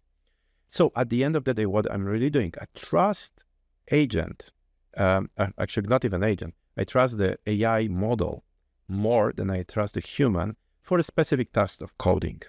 Okay, so I can totally imagine that if I was trying to make an unemotional, rational decision about this heart surgery, as a human, I would be scared to choose a robot. But if I manage to be rational about it, I will look at the statistics. I will say like this physician, this surgeon did 1,000 operations, 80 of them had complications, 5 people died. This robot had 1,000 operations, 5 complications, 0 people died. With heavy heart and being very scared, I will choose the robot. Yeah, no, you bring up a variety of different good points here. So first of all, on the robot, doing that surgery, but it takes time for that robot to build that skill set. Do you want to be patient number 1? No, but I would be happy to be patient number 23,000. 23,000. After 3. I mean, that's time. How much? The other part is that, I think people in your business that you just talked about, your startup, you were not asking them to solve the problem. Okay. You were asking them to do a particular task. Okay. So that's a little bit different. Okay. Said you had like 3 or 4 employees and you needed their input to be able to help you build your business. You're not going to depend on that on an agent. Okay. Because we're not, maybe right now, we're just not used to talking to, a hologram. Okay. We're not used to trusting hologram 100%, right? Okay. And, but you were used to, you're okay having an agent code for you. That's okay. Okay. And that's fine. Okay. But I can guarantee you, Google is not going to replace all those thousands of, programmers that they have to agents. Okay. Not in the near future anytime soon. They're going to use those agents to complement and to be, maybe they'll do some checking. Maybe they'll do some remedial things that need to be done. Like the building a web page by an agent is easy. Okay. That's what should be done. Okay. Because it gives you time to do what? To think about the business level, to think about like how am I going to do it? And I don't know if an agent can think about your business model. okay, and understand you have so many. The only reason you have this business is because it was formed in you over time, and you were not paying attention that you were learning all these components that's going to mold you to have the capability to solve a problem that you're going to bring out to the market later on in life. Well, you're right, but I will challenge even that a little bit. So right now, what happens is it's with my startup is that I have a very difficult, the last problem to solve. If I solve this problem, I have a minimum viable problem, and I'm working on it already for 2 months. It's very hard. Maybe I'm not smart enough to solve the math of this problem. It's a really hard math problem. So what I'm doing from time to time, I'm basically trying new models and asking them to solve the problem. So the problem is very well defined. We know what we need to ask, and it needs to be mathematically resolved. Now, so far, the models were not able to be smarter than me and solve the problem. I think it's a question of months that it will happen. So either I will solve it, and then I will have the minimal viable product, or I will ask the Grok version 4 or Cloud version 8, and it will solve it for me. One day it would just say like, and I will be like, it was so freaking obvious, right? But it would be not me solving the essential problem. So what it means basically, at some point, my capacities as an innovator will be surpassed by the model. So, and that model is answering to my task, as you say, delegating a specific task to it. But I can completely imagine that not that far future, that model as an agentic model could have figured out, by analyzing the data, that this is a great business opportunity, create that code since it can, put a viable project website, like the testing website, see whether there are reaction to it. I really, really think so. So I think the model would never have the level or inference of what you were able to bring in. Well, let's hope, but I just don't. I mean, because the model would have to be living something. It would have to be experiencing something. Then you built this startup to solve a problem because you saw it. Okay, you stumbled upon a challenge that you said, hey, this is not. This could be. We can build technology to do it. That's what technology is, right? It's solving something that we feel that it's going to be, one, acceptable, two, really fixes something, and three, people will block, right? That's what you're building, okay? But that was built over time. I'm telling you, you didn't wake up yesterday or 2 days ago and woke up and said, I wanted to build this because everything else, you spent time, you're a professor, you learn about all these challenges, okay? You said, wait, this is a good opportunity. Now you're sitting there working on the last piece, which is the mathematical piece, which is probably the hardest piece for you, okay? But and I maybe the AI agent can solve that, but everything else to get you to that point, to solving that last piece, that was you. And it was you because of how you infer these problems, okay? I don't think agents are living, at this point. Maybe in the future they'll walk around us and we'll say hi and everything else like that. But I think we still got a long way to go, right? There's an integration piece, right?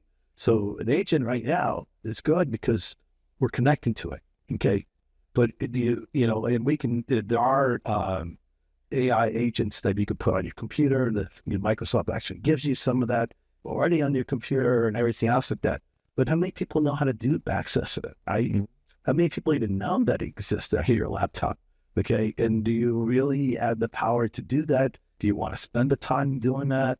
Okay, the true techie people, the techno geeks will obviously sitting there in their room is plugging away, trying to think about how they're going to use it. But I think in your case, I think the idea of this problem and how it fits into our society and how you're going to solve it and how it's going to benefit our society, that was built over time by your own experiences. Well, you're so right about this. I'm just thinking about the inspiration for it. And so basically what I'm trying to build is, I think I can speak about it because it's not that secret, right?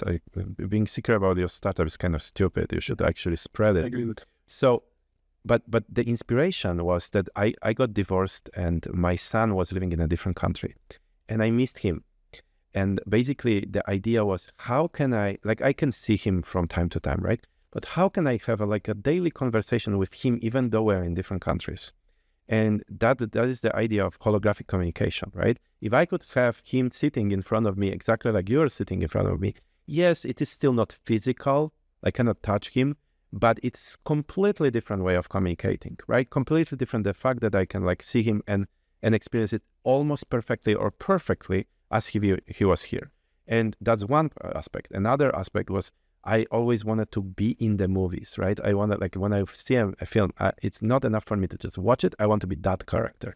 So to get into a movie, I want the movie to happen around me, right? I participate in this film as an active participator. Basically, this is invented by Neil Stephenson novel called Diamond Age. It's called Dractive. So the idea is that you are part of a movie and the movie happens around you in virtual or augmented space. So for example, in this room, you would have holograms walking around talking to you. You talk to them. Maybe somebody takes a gun and shoots you, right? All these adventures were completely safe because it's a holographic experience.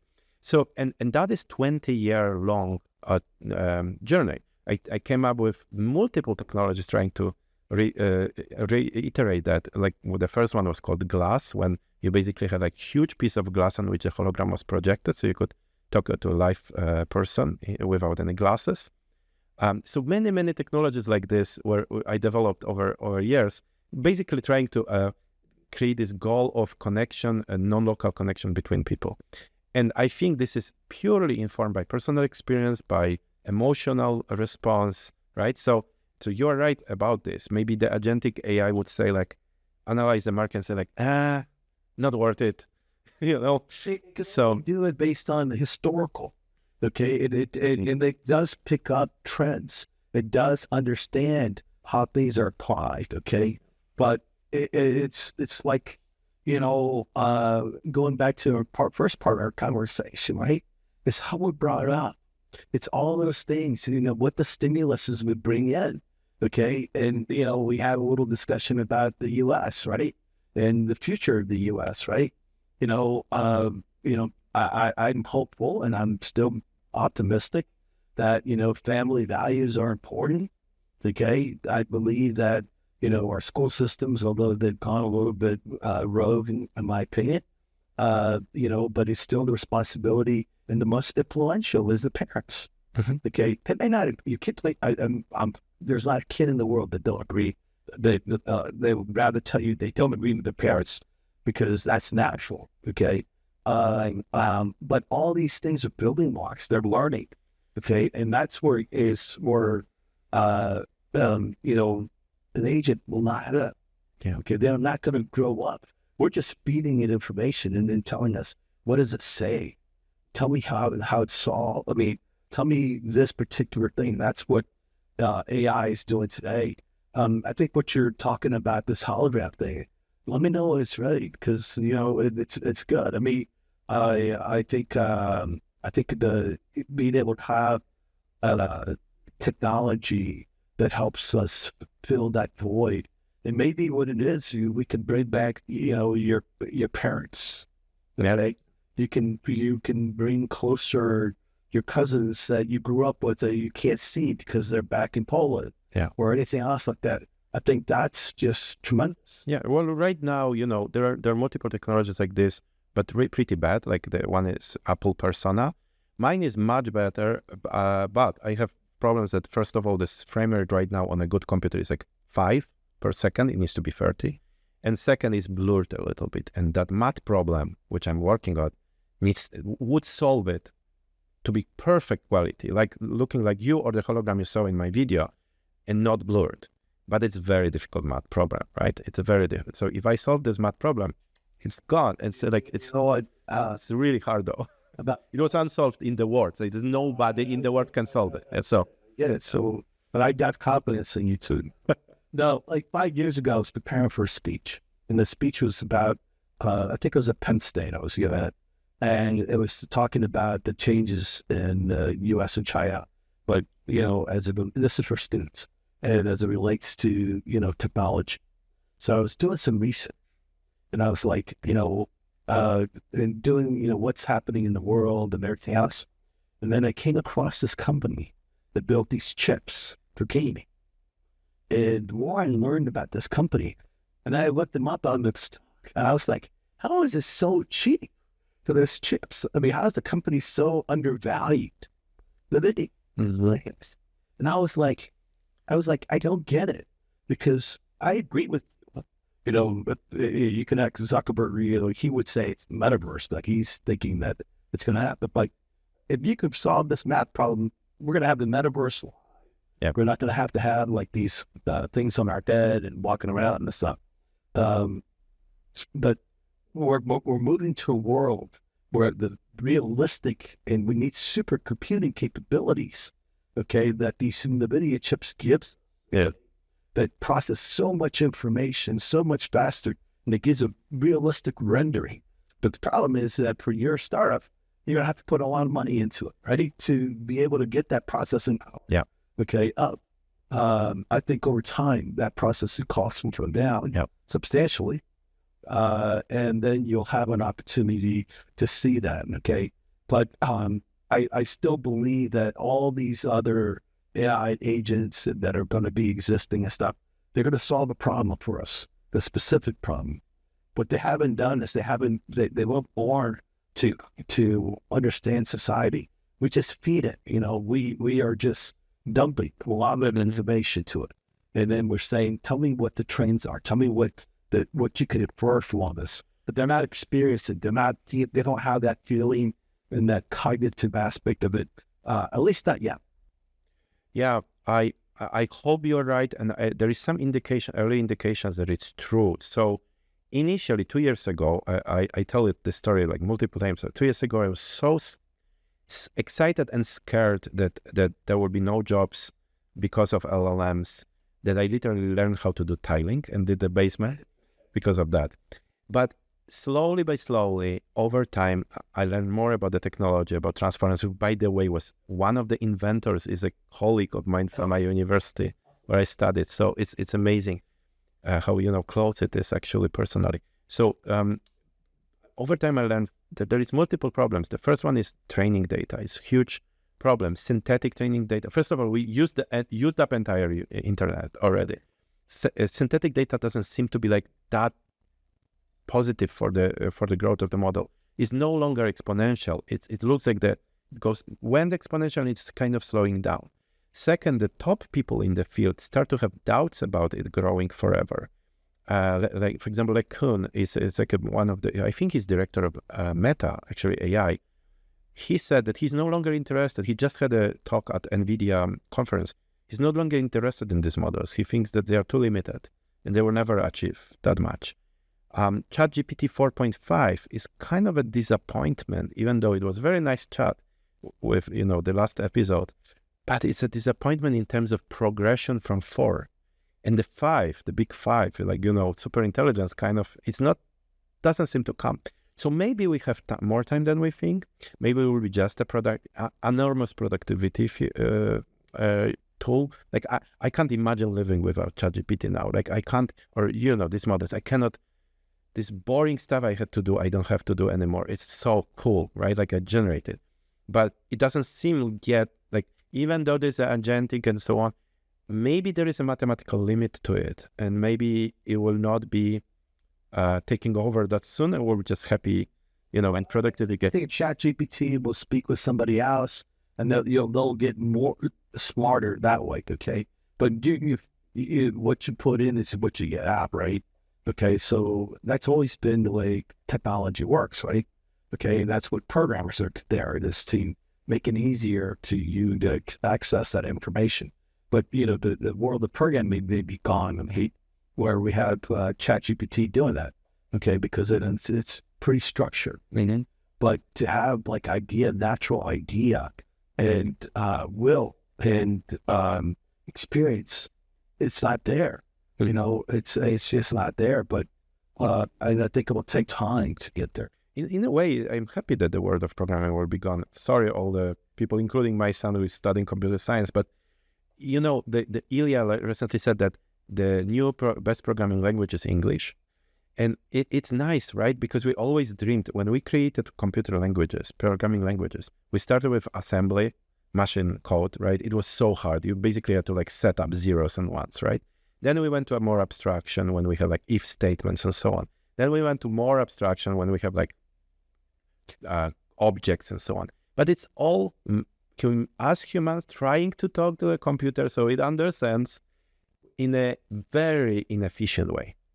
The beauty of this new programming is that you need to just specify what you want, and the machine does the coding, right? So this beautiful, if it worked, actually my first attempt on PhD was to create that. We're working on domain-specific languages, so trying to limit the generation of code to specific subdomain, but in a way that the business person could describe it. So you want an app, instead of you explaining to computer scientists and computer scientists explaining to computer, you would explain to computer in a specific limited English language called domain-specific language. And I mean by attempt of PhD, it's not that I failed in it. I just dropped it off and did the startups, right, in the meantime. But it didn't work really. It was we didn't have a technology to really make it work. Right now, it works. And that's good, even though very disruptive, right? But that's good. In a short term, it's extremely positive. What it means is like a business person can now start a startup or soon without having technical stuff, just talking to a computer, test the idea, see the market, and maybe then hire people to build it because you tested the MVP. So that's super positive. So maybe let's be a little bit more positive. No, and also what it does, also it gives you more time. It gets you time. Yeah. Okay, and things are going to get done faster. Because let's say you wanted to hire somebody, right? Well, even if you go to Upworks to go find a program, I don't know that you have names on Upworks, but it takes time. If you want to hire an employee, good luck. It's good 4 weeks. You may say, I want that in person in 2 weeks, right? It takes a couple of weeks to interview people, feel comfortable, feel comfortable with you, and then they come over. So all this takes time, but the agent is there. And then you could just plug it in and get you your results you want. But you still have to drive it. Yeah. And you have to think more about the business model, less about the actual technological hurdles, which would require, because even hiring these programmers, right? Like I know multiple languages, but I know all languages. So I don't know how good person is in a specific subfield. Like I can look at their GitHub, right? But it's very hard for a startup. Like when you have a bigger structure, you have, HR with proper testing, proper vetting. But for a startup, it's very hard to find a person who is the top and attract them, right? Because if they are the top, they're working at Google and making. They won't. Yeah, they will come. Yeah. Although I think they would come to you because they'll be betting on you. So yeah, some people will bet, right? That's true. But many people, the salaries right now are so high that it's almost not worth it. Like what I could offer them as a equity is not worth it because that's basically they will make it anyways, and they also get equity. It's shares deals, right? So yeah, it's very interesting times for sure. Kind of circling back to the discussions on China and technology. Do you see technologies where China is ahead of US? I do believe in the areas like EVs, electronic vehicles. I think on obviously, China's embarked on a process. I mean, a planned economy and everything else. They embarked on a process called Made in China 2025. I forget what the 10 categories were, but in them was like 5G, AI, and everything else, where they would be, one of the dominant players in the world. So they would have less dependency on buying from Western companies that technology, and it would move them into more valuable level around the world. I think because of their size and their approval process to create regulations and stuff like that, it's pretty much controlled. While other countries were talking about deploying 5G, China didn't. So how big deal is 5G? Is it like super big deal? Do you think it's like transformative technology, or it's just a step? I don't think it's reached its where we wanted it to be. Okay, it does give you better, faster speeds. Okay, but what are you getting faster out? What page? What are you getting faster? The feedback from 5G, but it's still, wireless communication still has, on Wi-Fi and stuff, you're limited, and it's got to go pull it from someplace else. I think the applications for a lot of endpoints to be able to connect to this radio, 5G radio, it's really beneficial. When you go to sporting events or you go into a concert or anything else like that. Then before, good luck. You're not getting any texts. You could not send that picture of you at that concert, to your family saying that, hey, I'm here, having fun. But now you will. Okay, so there's been some benefits of that. I think the amount of information that can go over 5G is also beneficial, but it's limited in a distance, right? So if your doctor solving a problem in Boston and you're collaborating with doctors in Sweden, okay, it's not designed for you. Okay, it's not going to solve your problem. Yeah. Right.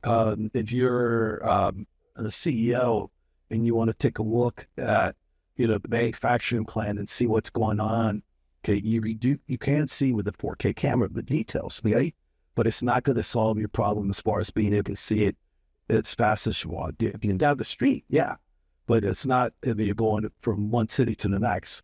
The communication has always been that we solve a problem from the local, and then we got to fix them long. How is the adoption level right now? Right, like in US, how much of 5G we have? I think the penetration for consumer 5G is grown. It's actually better than what we had with LTE. Mm-hmm. Okay, but it's cost a lot of money, billions of dollars to be invested. I think where it's interesting for 5G is the replacement of Wi-Fi. Okay, in campuses. Okay, deploying private 5G applications for your particular business. Like a Coca-Cola plant. And being able to see what goes on in there. That's pretty phenomenal stuff. I had no idea about this, so I thought it's like basically for consumers, but there's a big. It's very important. Okay. It's changing. It's changed. It's the number of applications that are being deployed like this is there, but you got to rip something else out, and then the question is are you getting enough incremental value? Mm-hmm. Okay, to rip that the other piece. Yeah. Okay, then some of these costs have to go down. Then you've got to have experts to be able to say, hey, I need to put these radio solutions here and stuff like that. And there's even initiatives where big companies will say, hey, I'm going to give you access to my 5G network.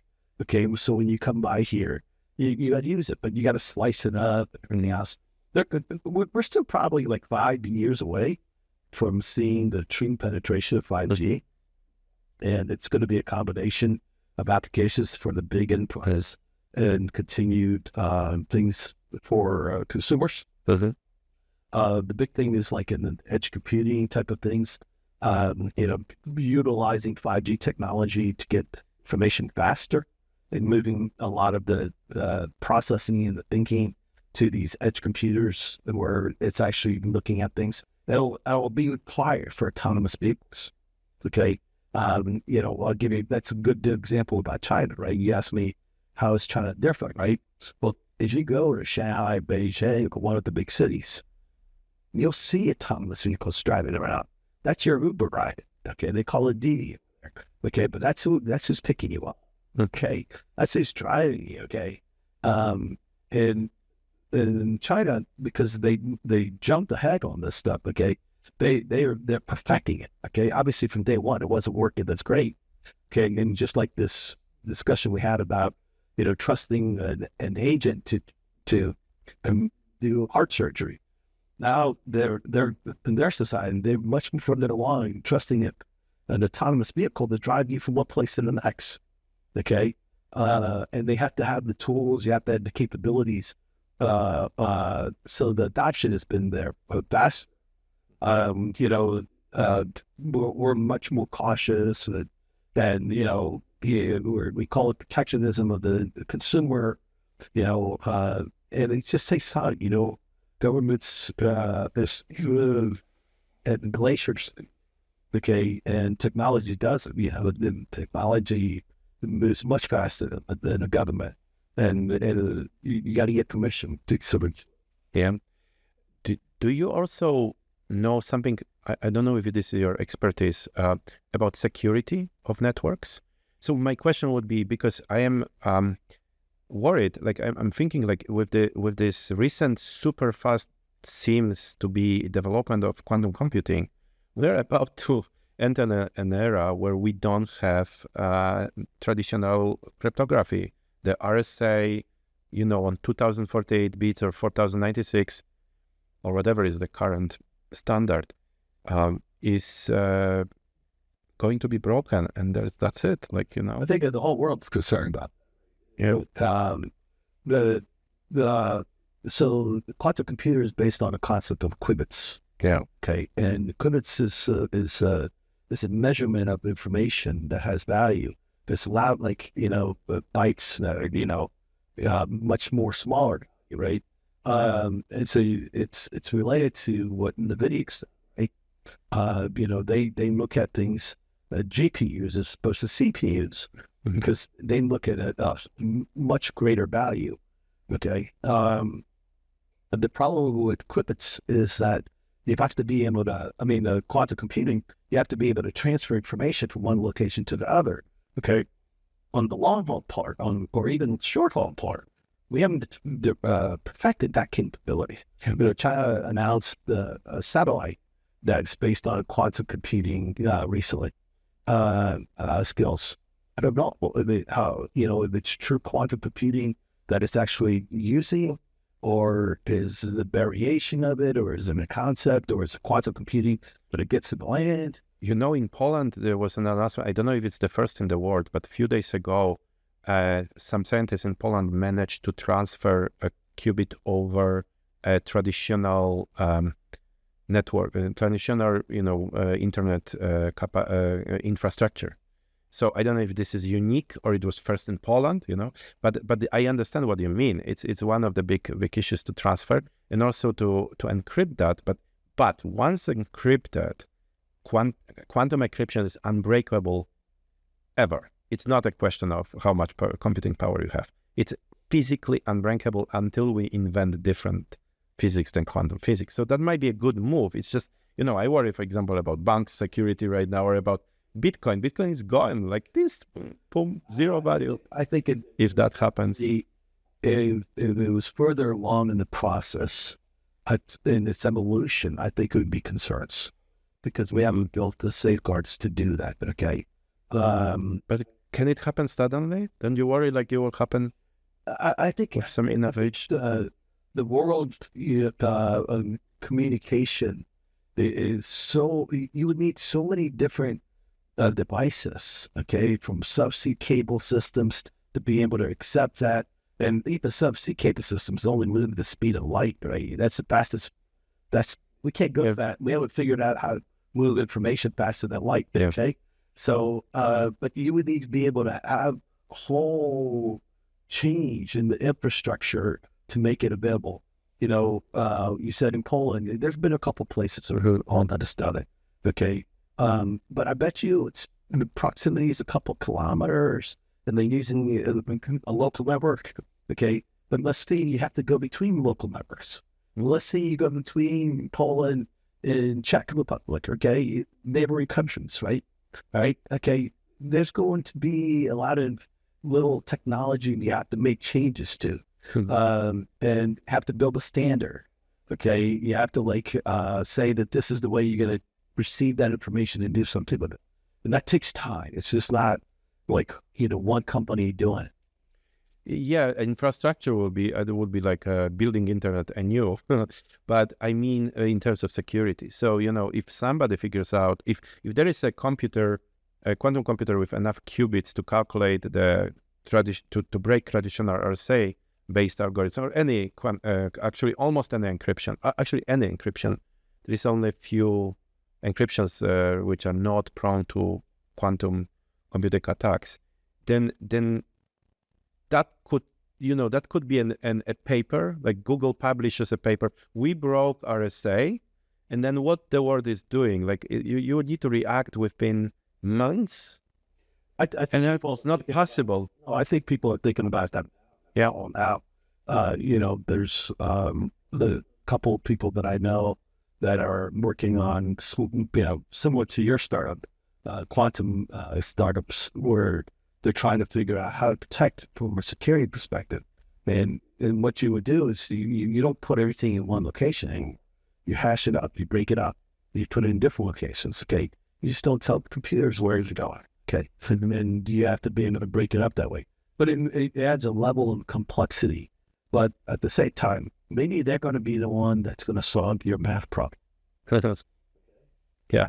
So there's a benefit too, right? We've seen the technology changes things, okay? And the first reaction is, Lord, hey, how's this impacted my life? Okay, how do I do this? I remember my mom, she went from a flip phone to iPhone. She was like, my fingers are too big, for pressing all those buttons and stuff. Where's the buttons? I'm used to the buttons. I'm never going to be happy with this. There are phones for elderly people with big buttons, physical buttons. We're now that kind of Yes. where we actually manufacture some of our phones, and we partner with other companies to the big buttons, the indestructible buttons, because the people don't want it, right? Mm-hmm. Okay, that's what I'm talking to you about. I don't think the kids are born yet that are going to see that agent, where they're going to accept that agent for, to be doing surgery on them. I think it's going to take time. It's going to be, they're going to have to grow up with it right next to them. So instead of giving them a blanket, they're going to give them a hologram. They're going to be pretending they're hugging. That's going to keep them comfortable at night, so they're not having, separation anxiety or anything else like that. Okay, that's where we're headed, right? Or you at least continue to give them the blanket, I think that's but that's the thing about our worlds, okay? Where when Aristotle and Confucianism they were thinking of logic, okay? They were thinking about the world of how to make sense of everything that's going on, okay? What we're talking about now is how to make things better and using technology. It's not always perceived as a better thing, but it will, okay? It's just, so for me, sometimes I don't like the government. Sometimes I also realize that's their job. Mm-hmm. Their job is to protect us.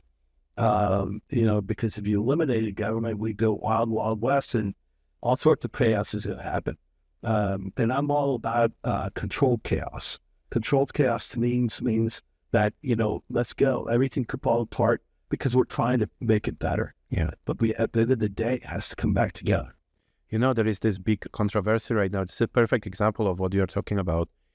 I think Sam Altman said recently that either US will allow the violation of copyright on, will not regulate the copyright use of internet for training models, or we will lose with China the competition for the best models.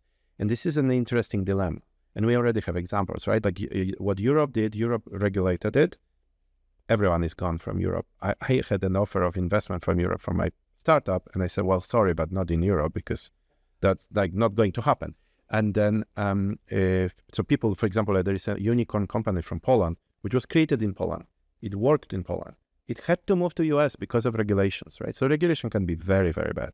On the other hand, do we want a Wild West? Definitely not, right? Like, especially we're talking about environment, right? Like, all this energy which will have to be created for the AI infrastructure. This is going to be extremely potentially dangerous for the environment. It needs to be done in a very, very environmentally friendly and cautious way.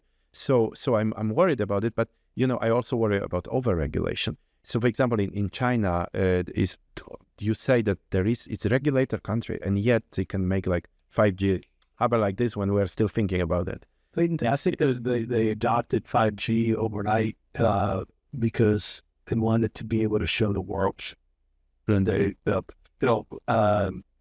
in 2007, 2008, I had executives from Huawei. It's called FutureWay at the time, down in Texas.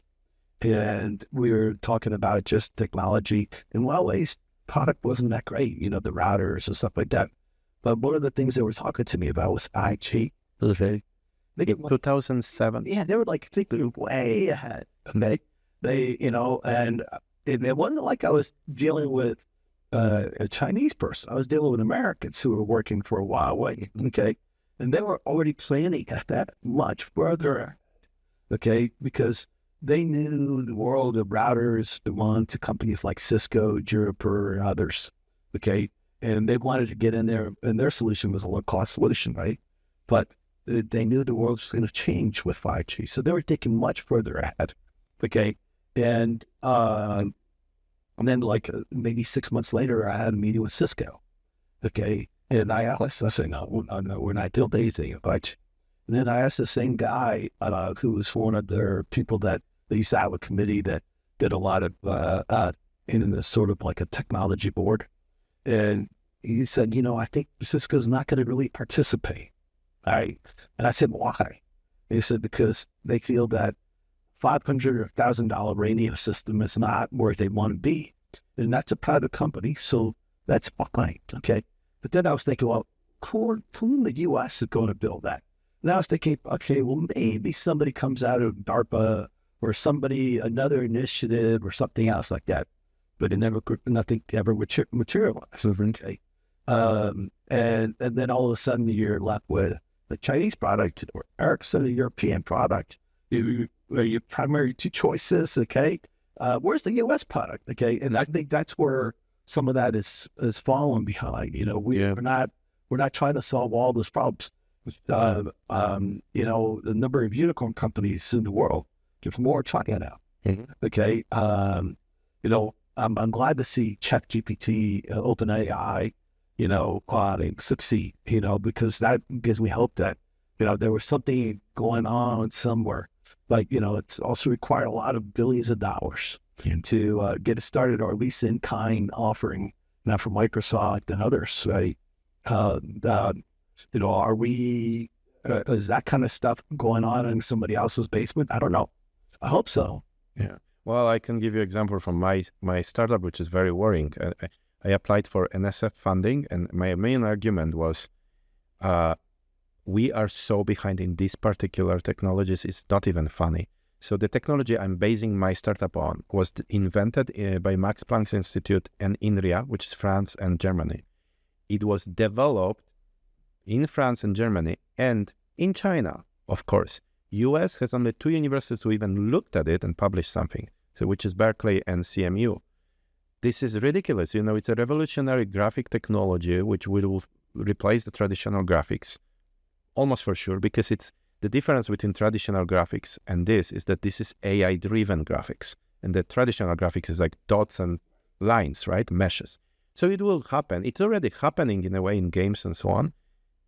No one is doing it. It's crazy. It's like I never seen, maybe this is an example I never seen, but you just gave me an example of 5G. Like all the innovation comes from China about it. All the universities there publish the best papers. When I look for a code, which is usually open source, it's from China, maybe from Europe, nothing from US. In this particular very small field, right? That's very, very scary, because I always thought like if I want the best, I would look at a Google website or Facebook, even not on a Chinese university on trying to remember Tian something. I think China learned one thing from the United States. Okay, and actually a lot of things from the United States, but how to do business, how to take companies abroad, how to invest in people to give them opportunities. Okay. The difference is they do have now a modern, larger, more robust private equity, venture capital to structure over there. But before that, it was the government. Okay, they wanted you to go solve problems like this. They wanted you to look at problems that the world would need. Okay, why? Because that it sets Chinese government and in the place in the world. Okay, that's they encourage that. I think in many ways, we cut back.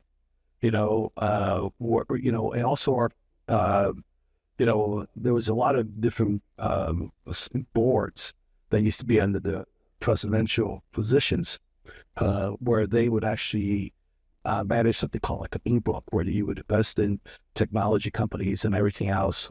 And that blue book was worth about $40 billion, okay, that you can distribute across organizations. That's all. Okay. Under President Obama, he decided, hey, Silicon Valley can build it. But Silicon Valley is not looking at something 10 years from now. Silicon Valley is not looking at something that's going to go on for forever. That's a concern. And that's where we would lose some of our strength, because the benefit of this country, in my opinion, is opportunity. Okay. China has opportunity, but so many people competing for the opportunity per person ratio is so much better here than it is over there. And here, it's open to everybody. Okay? I know, I realize China's changed their WOFI status and everything else like that, and because they want more foreign investment to come into the country. There's language issues, cultural issues, a whole bunch of other things we talked about that China can't solve. I mean, they're not going to give up using Mandarin as their national language, right? That's not going to happen. All right, they're not going to change their cultural things because they're a country that's so old that that's what they feel that's the most valuable piece of it. Here, but what they are going to do is they're going to look at all these scholars, and they go to school differently. They get longer days, okay, longer years, okay, and they're taught to prepare themselves better. I still think, a country where majority of your colleagues are Chinese is only benefiting, that culture, but you don't get exposure to the world. I think that's what makes the United States so much better, because when you go to college, you got from every walk of life, okay, pretty much represented at that college, right? There's not a college that just has only Americans, okay, yeah, or 90% Americans, right? It just doesn't exist. So I think we have the benefit of that to help us. But I do worry about, funding startups like yours. And I worry about, solving problems that are not short-term going to be produce the cash. Again, we need to do that. Yeah. We need to, and we used to be really good at that. We used to put money to work on that. And it's changed a lot. Quantum computing is a good example. It's still happening, right? Because there is no promise of immediate benefit. But you're right. When I'm thinking about my startup, even I'm thinking, how can I sell it to investors with not the real true vision of what will in 5 to 10 years be super valuable, but what is the immediate product? So, for example, in my case, I'm like, you can use it in Hollywood. You can reshoot a movie. You have a recording of a film from this camera. You can move the camera in post-production. Immediate application, right? That's not the goal. The goal is to create holographic world without glasses and so on. But the immediate, like, give me revenue tomorrow, that's an option, right? So you're right. There's a lot of resistance to that, which is natural. Like, people don't want to wait and risk for 10 years, right? Maybe something will work out, right? They want immediate results.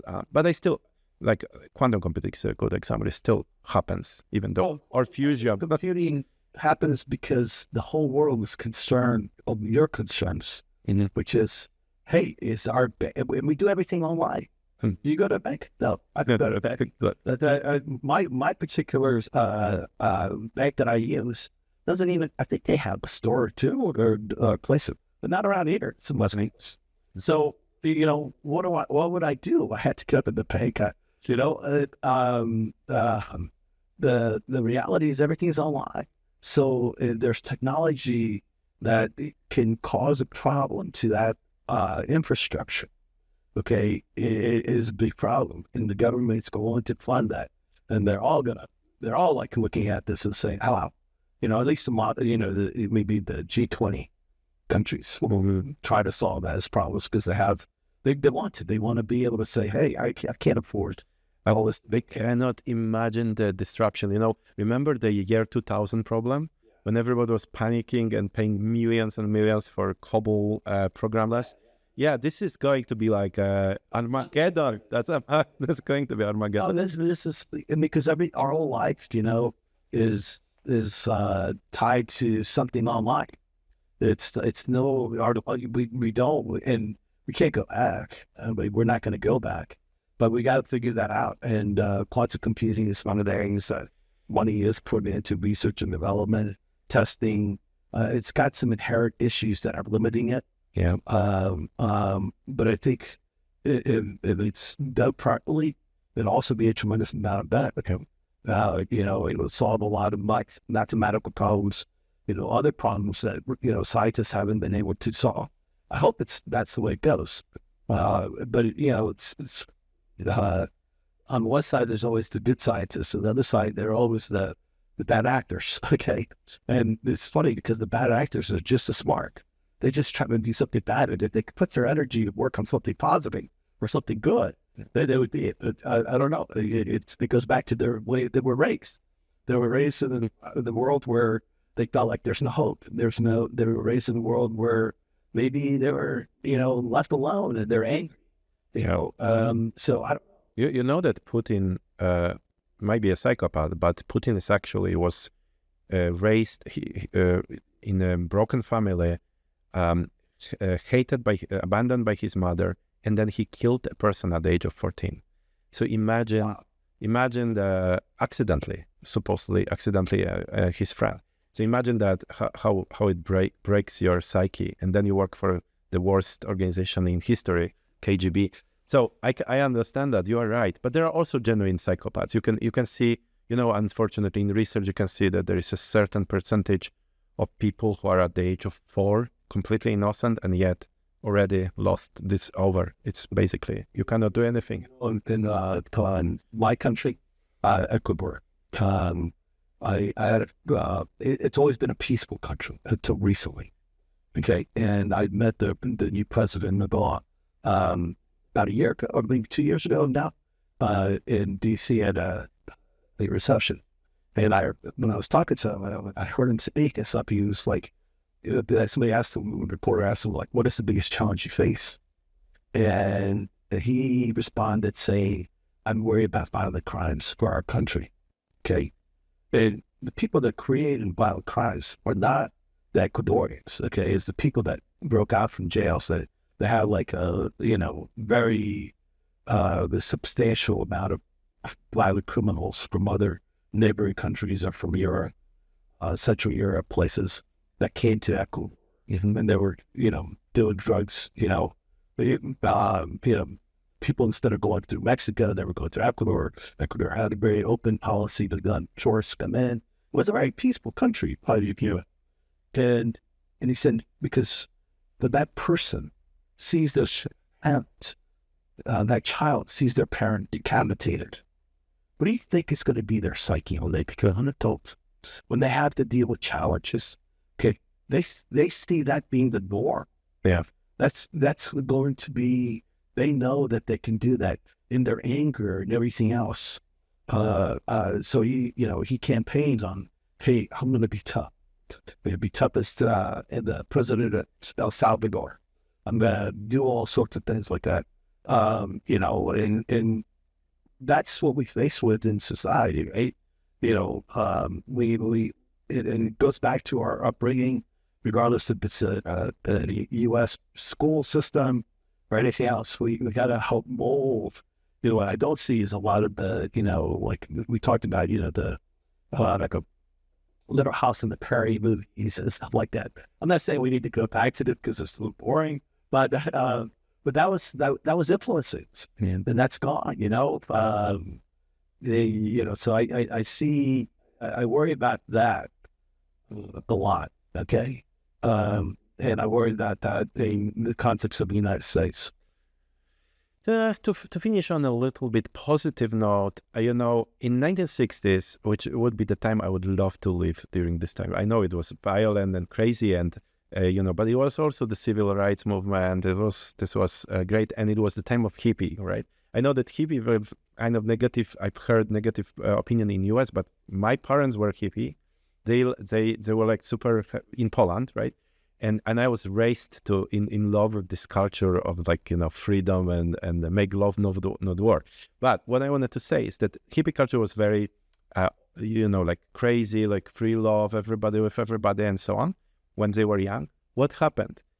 All of them, even people who went to live in kibbutz and share lovers and so on, all of them after a while stabilized into a couples. No longer living in this crazy way. All of them went a little bit conservative with age, right? So what I think is also happening is like we are panicking about the new generations as we age, right? But that's just their period of craziness. This is just their rebellion period. It will come back to more normal and more traditional over time as they age, because they will just explore, have fun, do crazy stuff, and if they survive, like the 1960s had to survive drugs, right? Yeah. And then AIDS, right? They will come to the conclusion that the family, community, pursuit of happiness through liberty is the best. But only if there's opportunity. Only if there is opportunity. Opportunity is, and as long as this country continues to produce opportunity and hope, it's going to continue to be the United States that we know. Okay, and I agree with you that the 60s was a tough time and a crazy time. Okay, but from the 60s came the 70s, and from the 70s came the 80s, and we went to just-in-time inventory. We went to Japanese cars being born, right? In the 90s, we went to satellite communications, to the birth of the World Wide Web, and everything else is, we keep building and we keep changing. We don't keep using technology to change. But I think we're going to have a problem. But I think that's not going to be, that's the DNA of this country. I think so, and that's why I immigrated here. I love this country, and I think it will be successful at the end, despite all the challenges and turmoil which we are going through right now. Thank you very much. It was a wonderful conversation. Thank you. Thanks for having me.